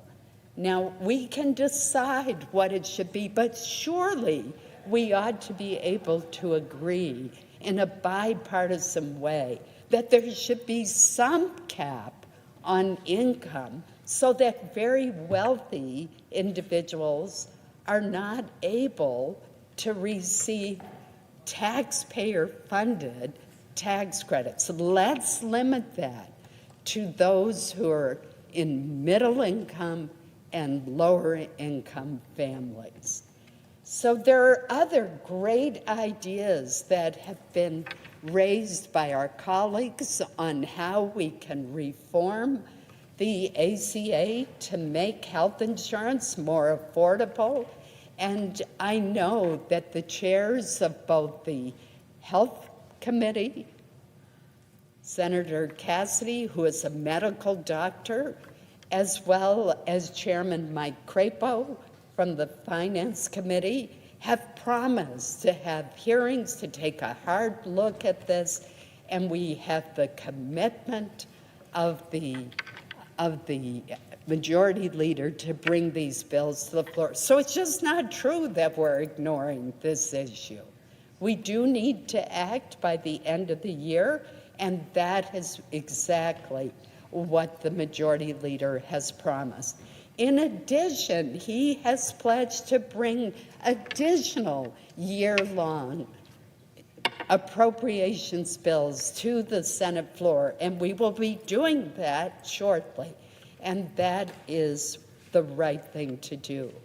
I want to thank the 8 Democrats who yesterday stood up for the American people and did what was right, pledged to reopen government, to pass these 3 appropriations bills that members of this chamber passed by over 80 votes on August 1st, and which will take away the threat of any kind of shutdown for the programs in those. I mentioned the last bill is the Ledge Branch bill. I want to thank Senator Mark Wayne Mullen for his leadership on that bill as well. We have terrific members of the Appropriations Committee on both sides of the aisle who have worked so hard. And I must say that I think all of them ought to be voting for this package of bills tonight. Mr. President, I made most of my comments yesterday when I brought these bills to the floor. There are others who are seeking recognition, so I will cease my remarks, but I just want to encourage everyone to cast their vote for this package of bills so that we can send it over to our House colleagues, where I hope they will do the same, and then send it to the President, who has already endorsed this package and pledged to sign the bill into law. Let's end this entirely unnecessary, shameful shutdown. Mr. President, I ask unanimous consent that there be 2 minutes of debate equally divided prior to each roll call in relation to calendar number 168, H.R. 5371. Without objection.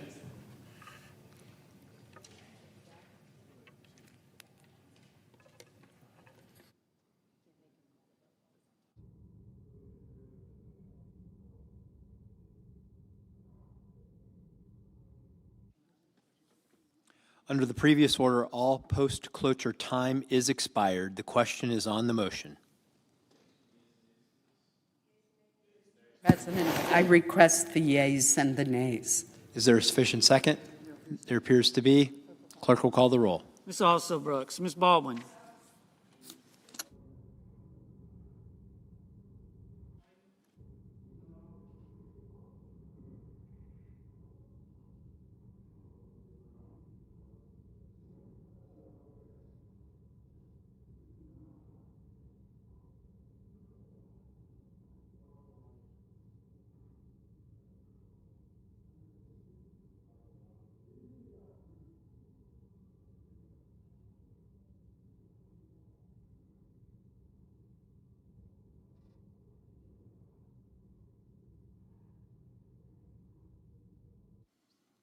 Mr. Banks, Mr. Barrasso, Mr. Bennett,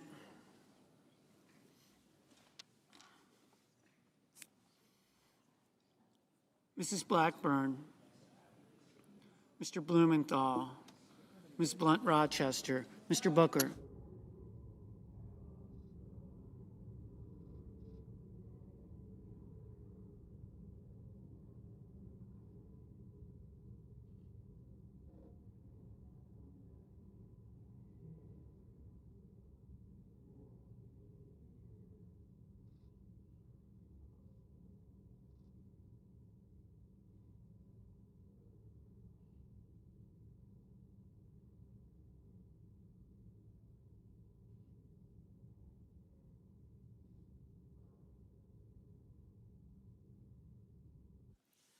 Mr. Booker, Mr. Bozeman, Mrs. Britt, Mr. Budd, Ms. Cantwell, Mrs. Capito, Mr. Cassidy, Ms. Collins, Mr. Coons, Mr. Cornyn, Ms. Cortez Masto, Mr. Cotton, Mr. Kramer, Mr. Crapo, Mr. Cruz, Mr. Curtis, Mr. Daines, Ms. Duckworth, Mr. Durbin, Ms. Ernst, Mr. Fetterman,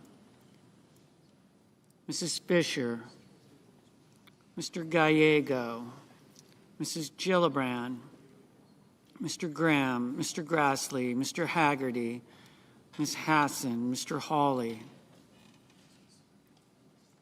Mr. Heinrich, Mr. Hickenlooper, Ms. Hirono, Mr. Hoven, Mr. Husted, Mrs. Hyde-Smith, Mr. Johnson, Mr. Justice, Mr. Kane, Mr. Kelly, Mr. Kennedy, Mr. Kim, Mr. King, Ms. Klobuchar,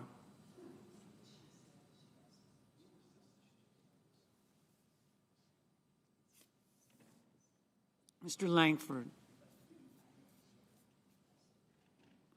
Mr. Lee,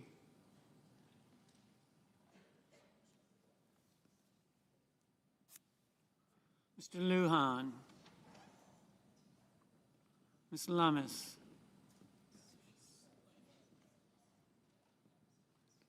Mr. Markey.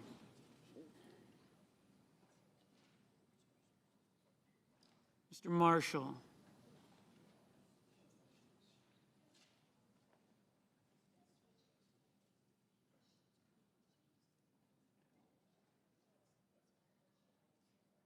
Mr. McConnell. Mr. McCormick. Mr. Merkley. Mrs. Moody. Thank you.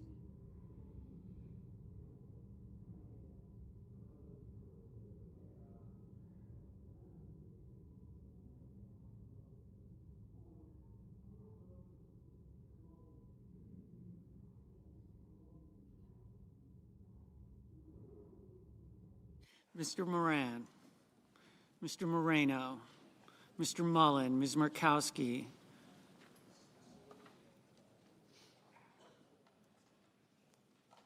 Mr. Murphy. Mrs. Murray. Mr. Ossoff, Mr. Padilla, Mr. Paul, Mr. Peters, Mr. Reed, Mr. Ricketts, Mr. Risch, Ms. Rosen, Mr. Rounds, Mr. Sanders,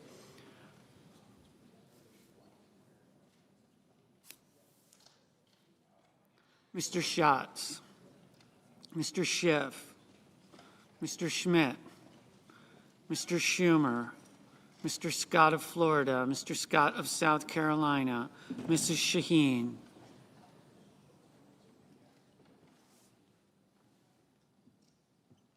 Mr. Sheehy, Ms. Slotkin, Ms. Smith, Mr. Sullivan, Mr. Thune, Mr. Tillis, Mr. Tuberville, Mr. Van Hollen, Mr. Warner, Mr. Warnock, Ms. Warren, Mr. Welch, Mr. Whitehouse, Mr. Wicker, Mr. Wyden, Mr. Young.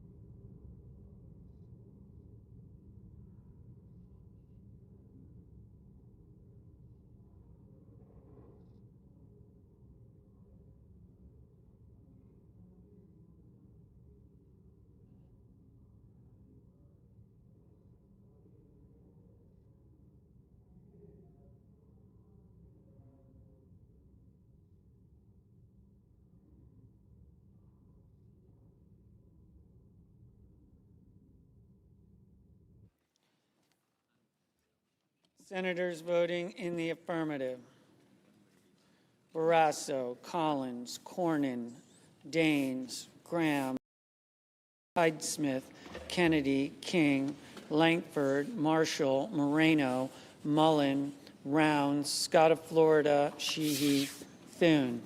Senators voting in the negative: Baldwin, Blunt Rochester, Duckworth, Ossoff, Paul, Wyden.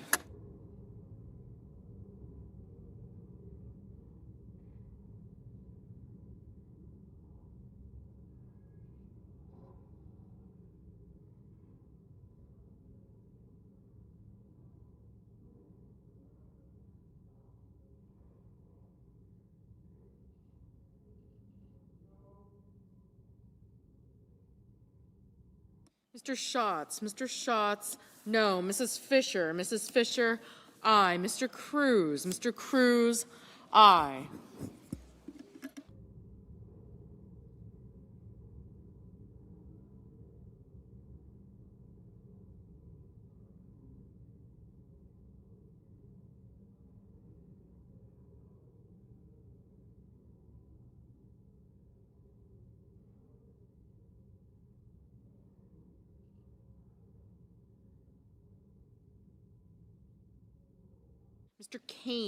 Mr. Kane, aye.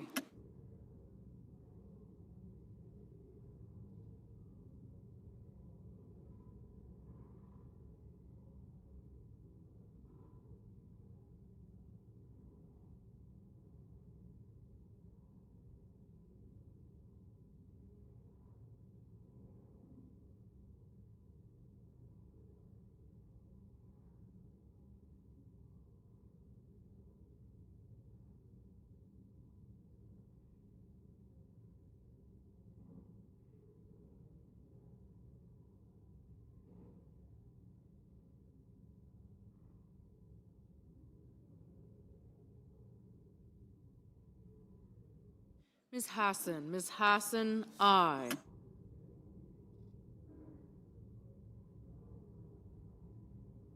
Mr. Tuberville, aye.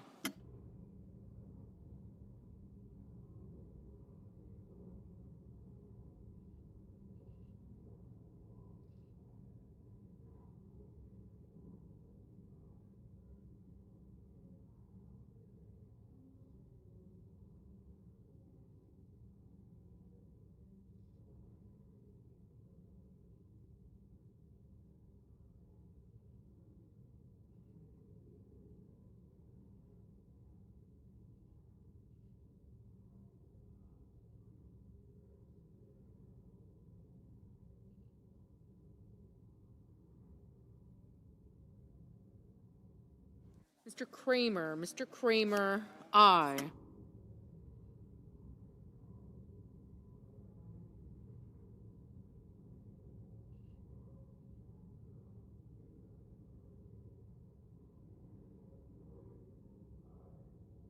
Mr. Scott of South Carolina, aye. Mr.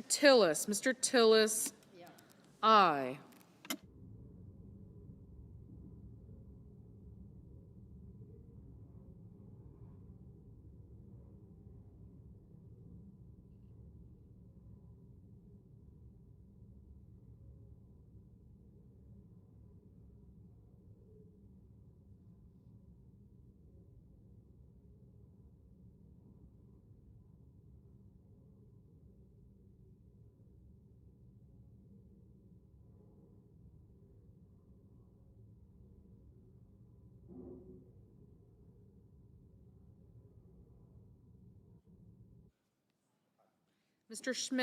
Mr. Schmidt, aye.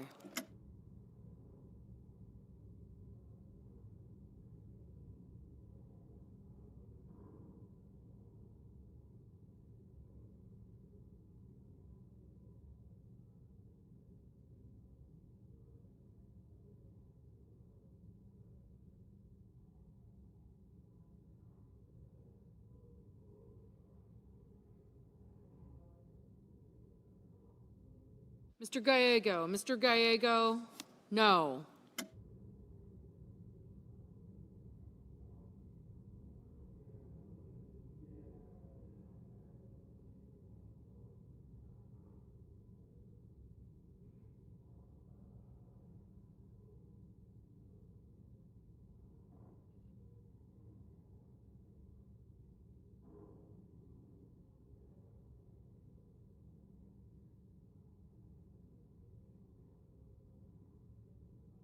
Mr. Crapo, aye.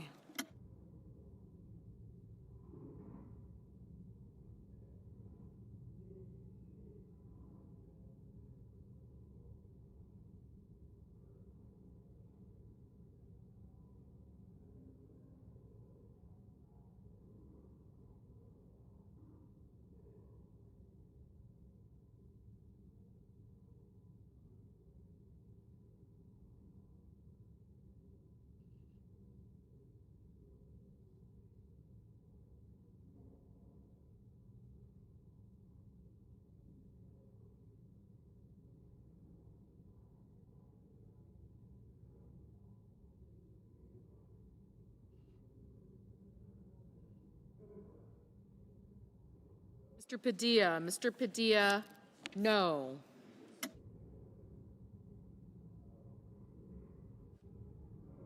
Mr. Lujan, no.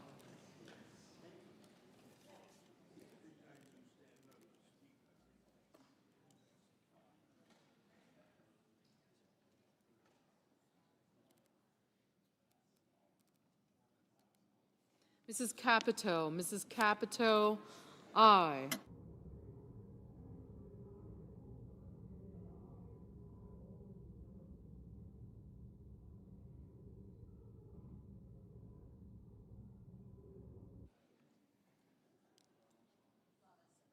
Ms. Lummis, aye. Mr. Grassley, aye.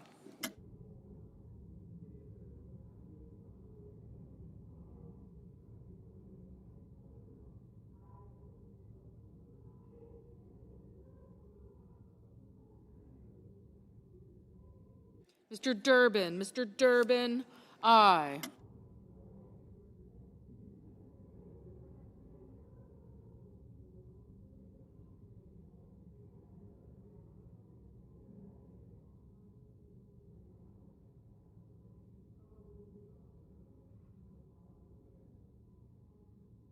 Mr. Johnson, aye.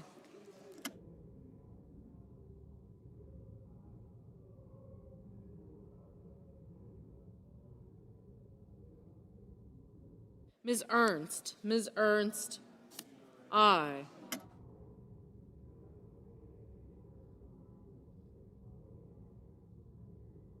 Mr. Budd, aye.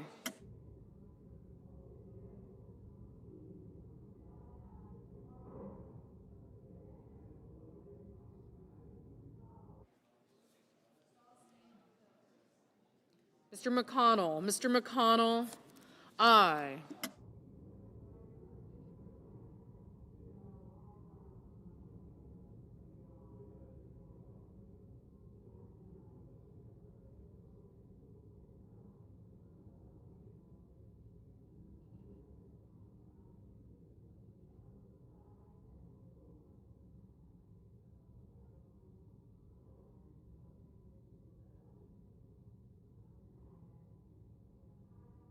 Mrs. Blackburn, aye.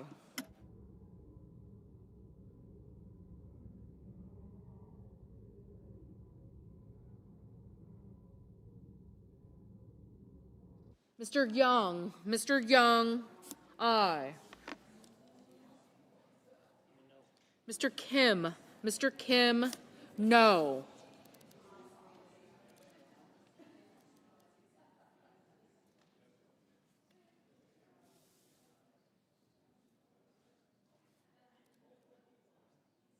Mr. Heinrich, no.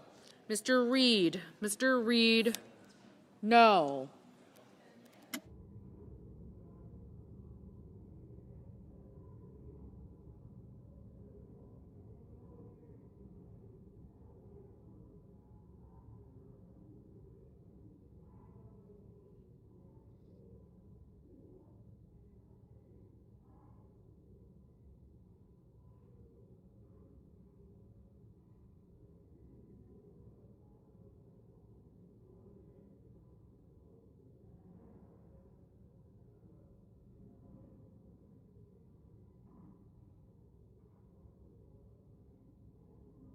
Mr. Ricketts, aye.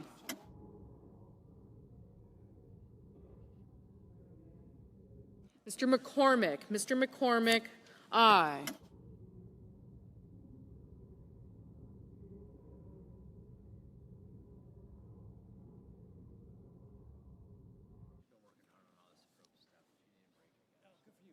Mr. Van Hollen, no. Mr. Welch, no.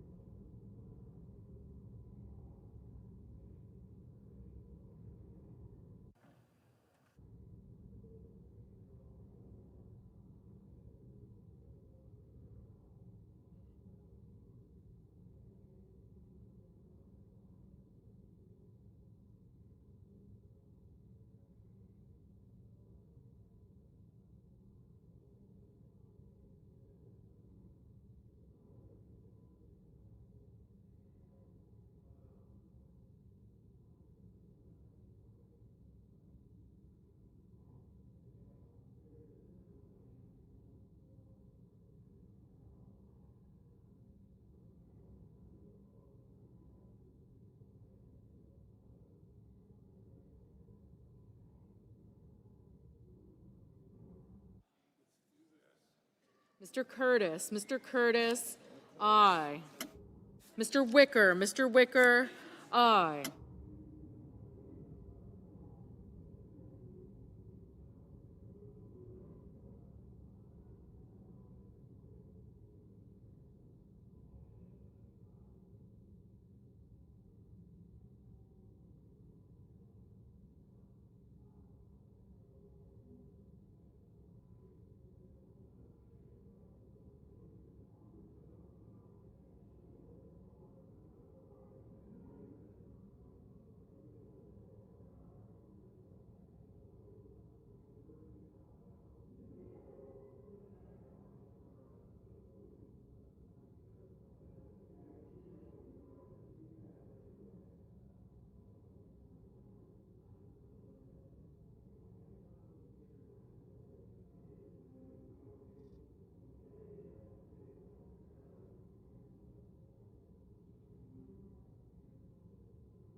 Mr. Merkley, Mr. Merkley, no.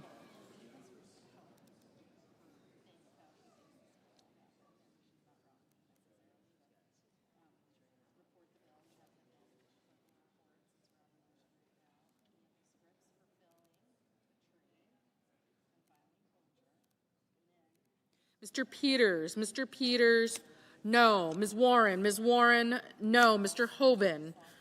Hoven, aye.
Mr.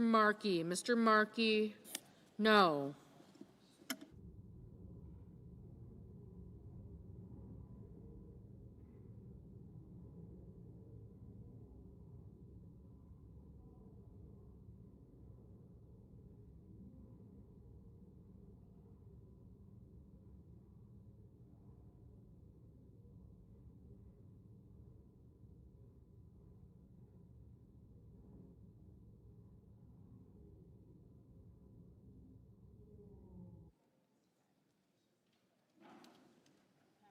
Ms. Hirono, no.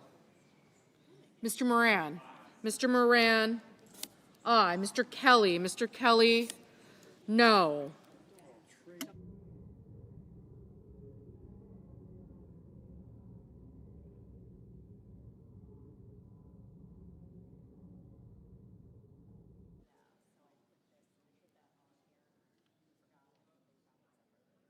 Mr. Whitehouse, no.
Mr. Schiff, no. Ms. Murkowski, aye.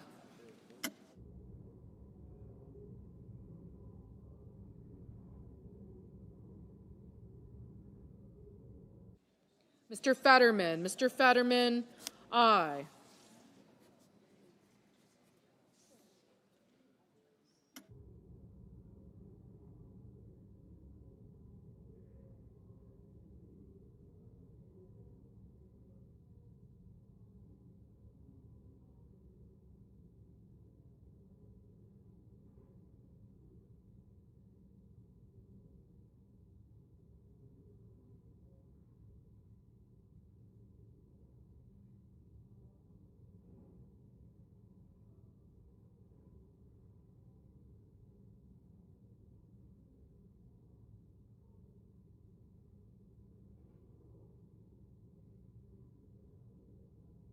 Mr. Murphy. Mr. Murphy, no.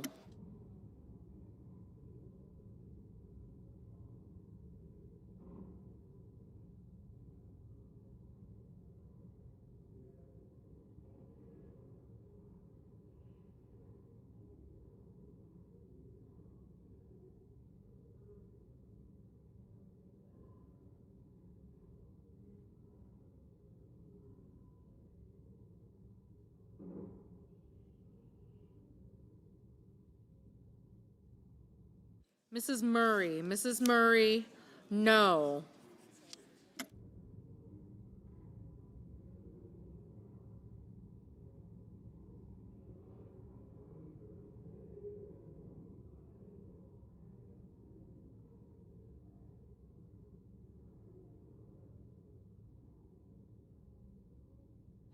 Mr. Cotton. Mr. Cotton, aye.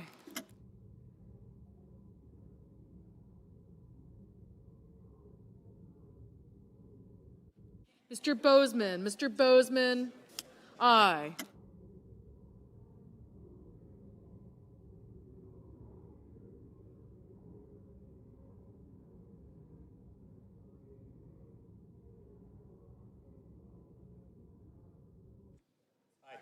Mr. Lee. Mr. Lee, aye. Mrs. Moody. Mrs. Moody, aye.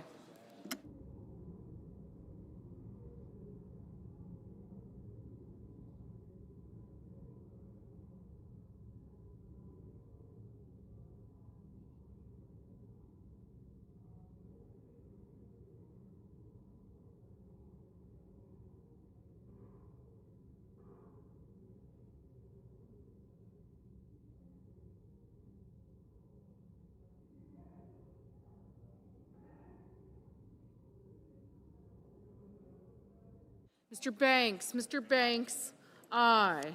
Mr. Cassidy. Mr. Cassidy, aye.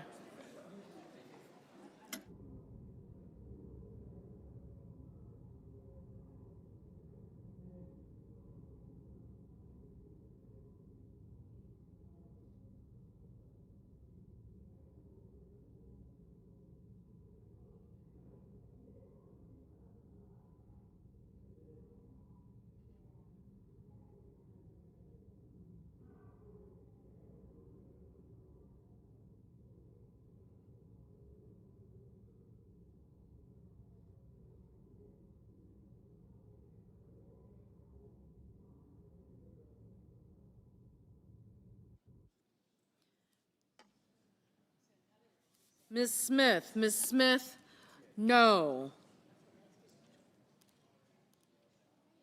Mrs. Shaheen. Mrs. Shaheen, aye. Ms. Cortez Masto. Ms. Cortez Masto, aye.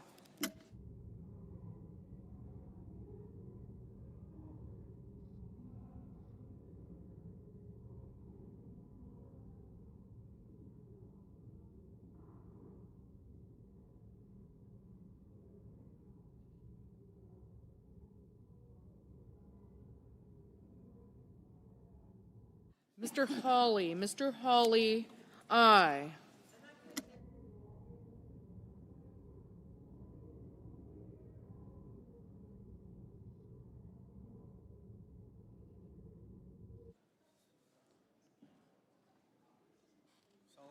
Mr. Sullivan. Mr. Sullivan, aye.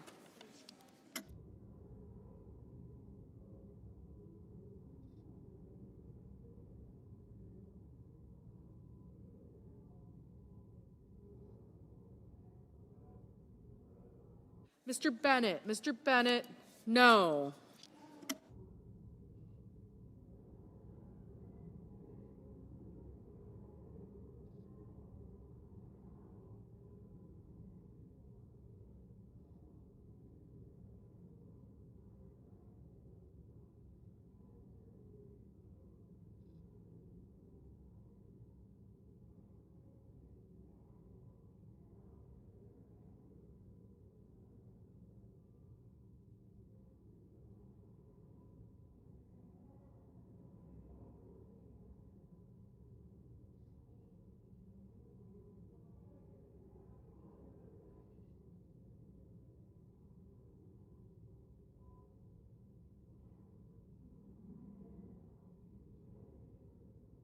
Ms. Also Brooks. Ms. Also Brooks, no.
Ms. Cantwell. Ms. Cantwell, no. Mr. Hickenlooper. Mr. Hickenlooper, no.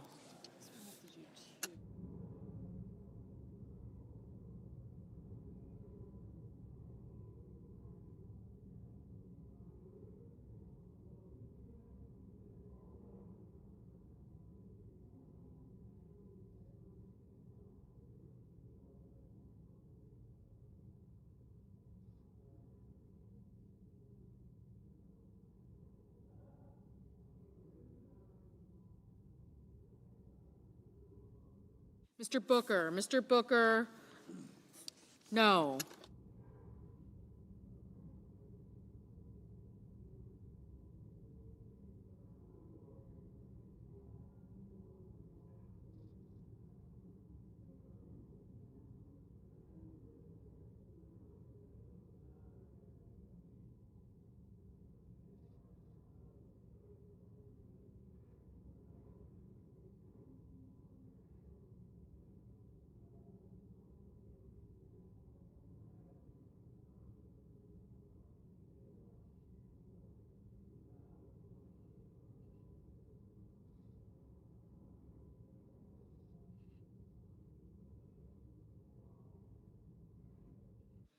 Mr. Warner. Mr. Warner, no.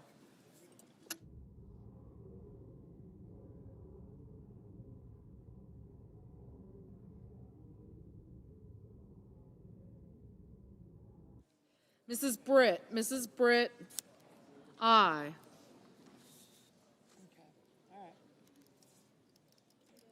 Ms. Slotkin. Ms. Slotkin, no.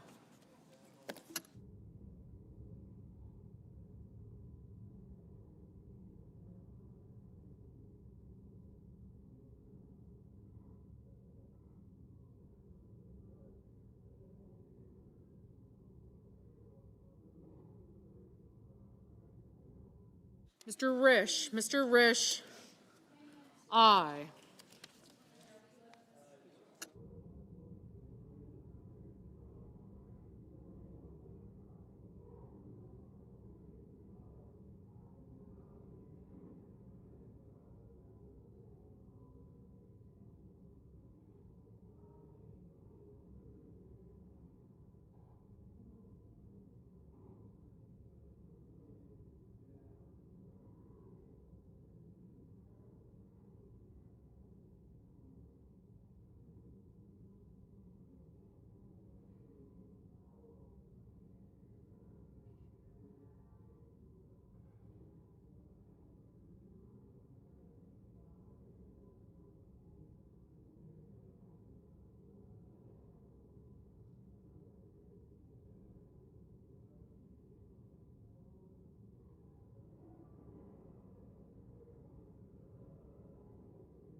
Mr. Coons. Mr. Coons, no.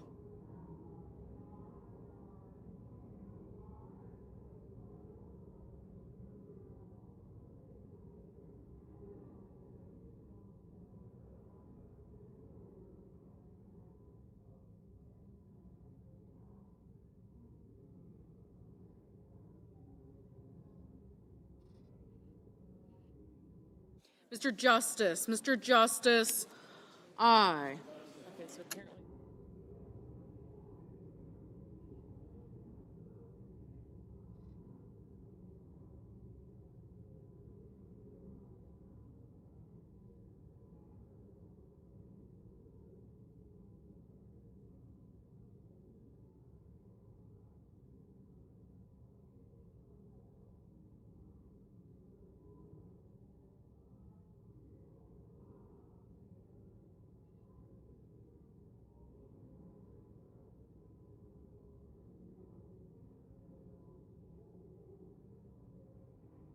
Ms. Klobuchar. Ms. Klobuchar, no.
Mr. Haggerty. Mr. Haggerty, aye. Mrs. Gillibrand. Mrs. Gillibrand, no.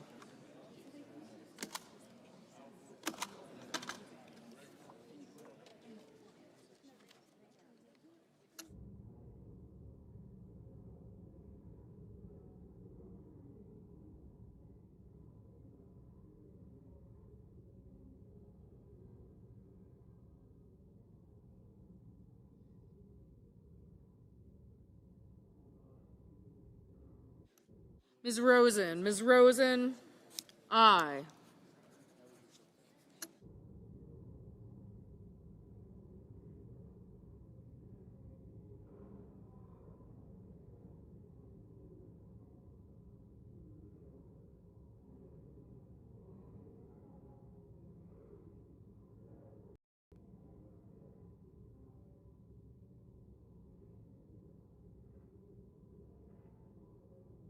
Mr. Warnock. Mr. Warnock, no.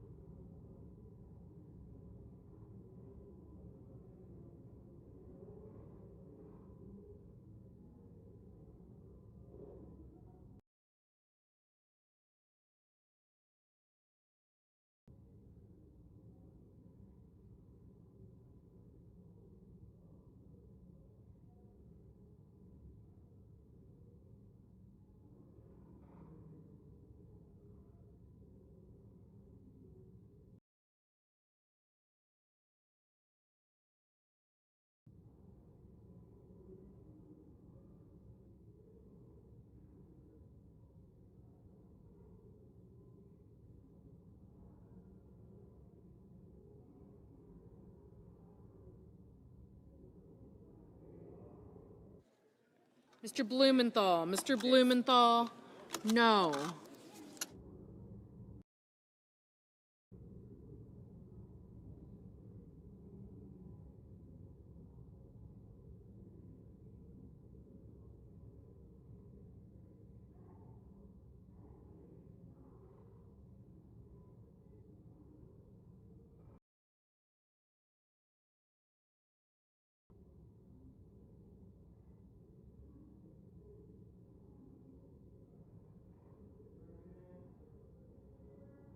Mr. Schumer, no.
Mr. Sanders, no.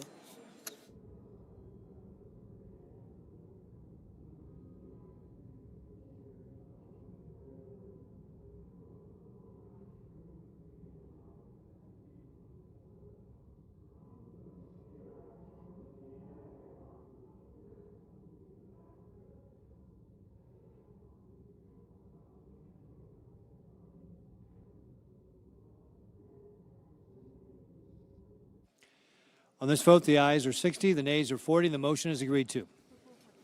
The clerk will report the bill.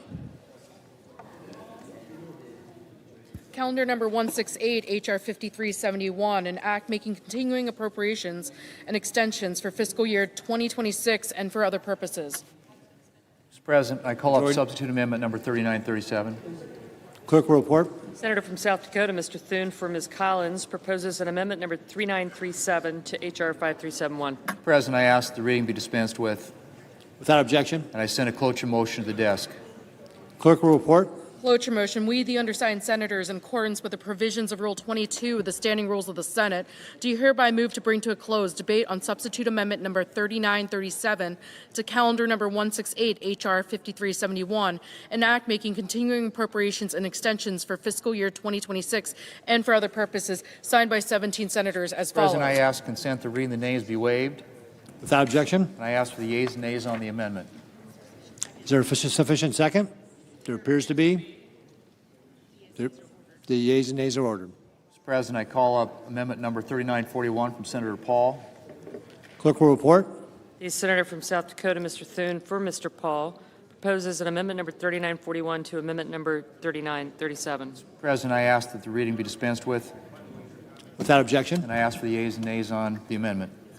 is there a sufficient second? There appears to be. The yeas and nays are ordered. Mr. President, I have a second-degree amendment at the desk. Clerk will report. The Senator from South Dakota, Mr. Thune, proposes an amendment number 3942 to amendment number 3941.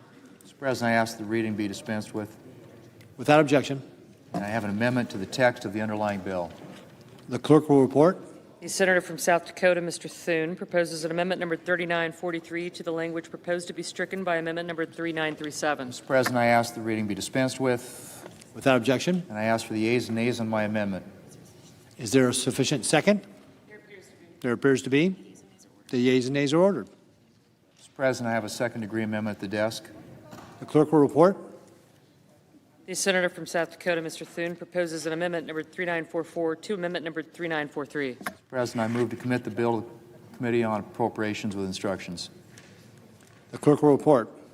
The Senator from South Dakota, Mr. Thune, moves to commit the bill H.R. 5371 to the Committee on Appropriations to report back forthwith instructions. Mr. President, I number ask that reading be 3945. dispensed with, Without objection, and I ask for the yeas and nays on the motion to commit with instructions.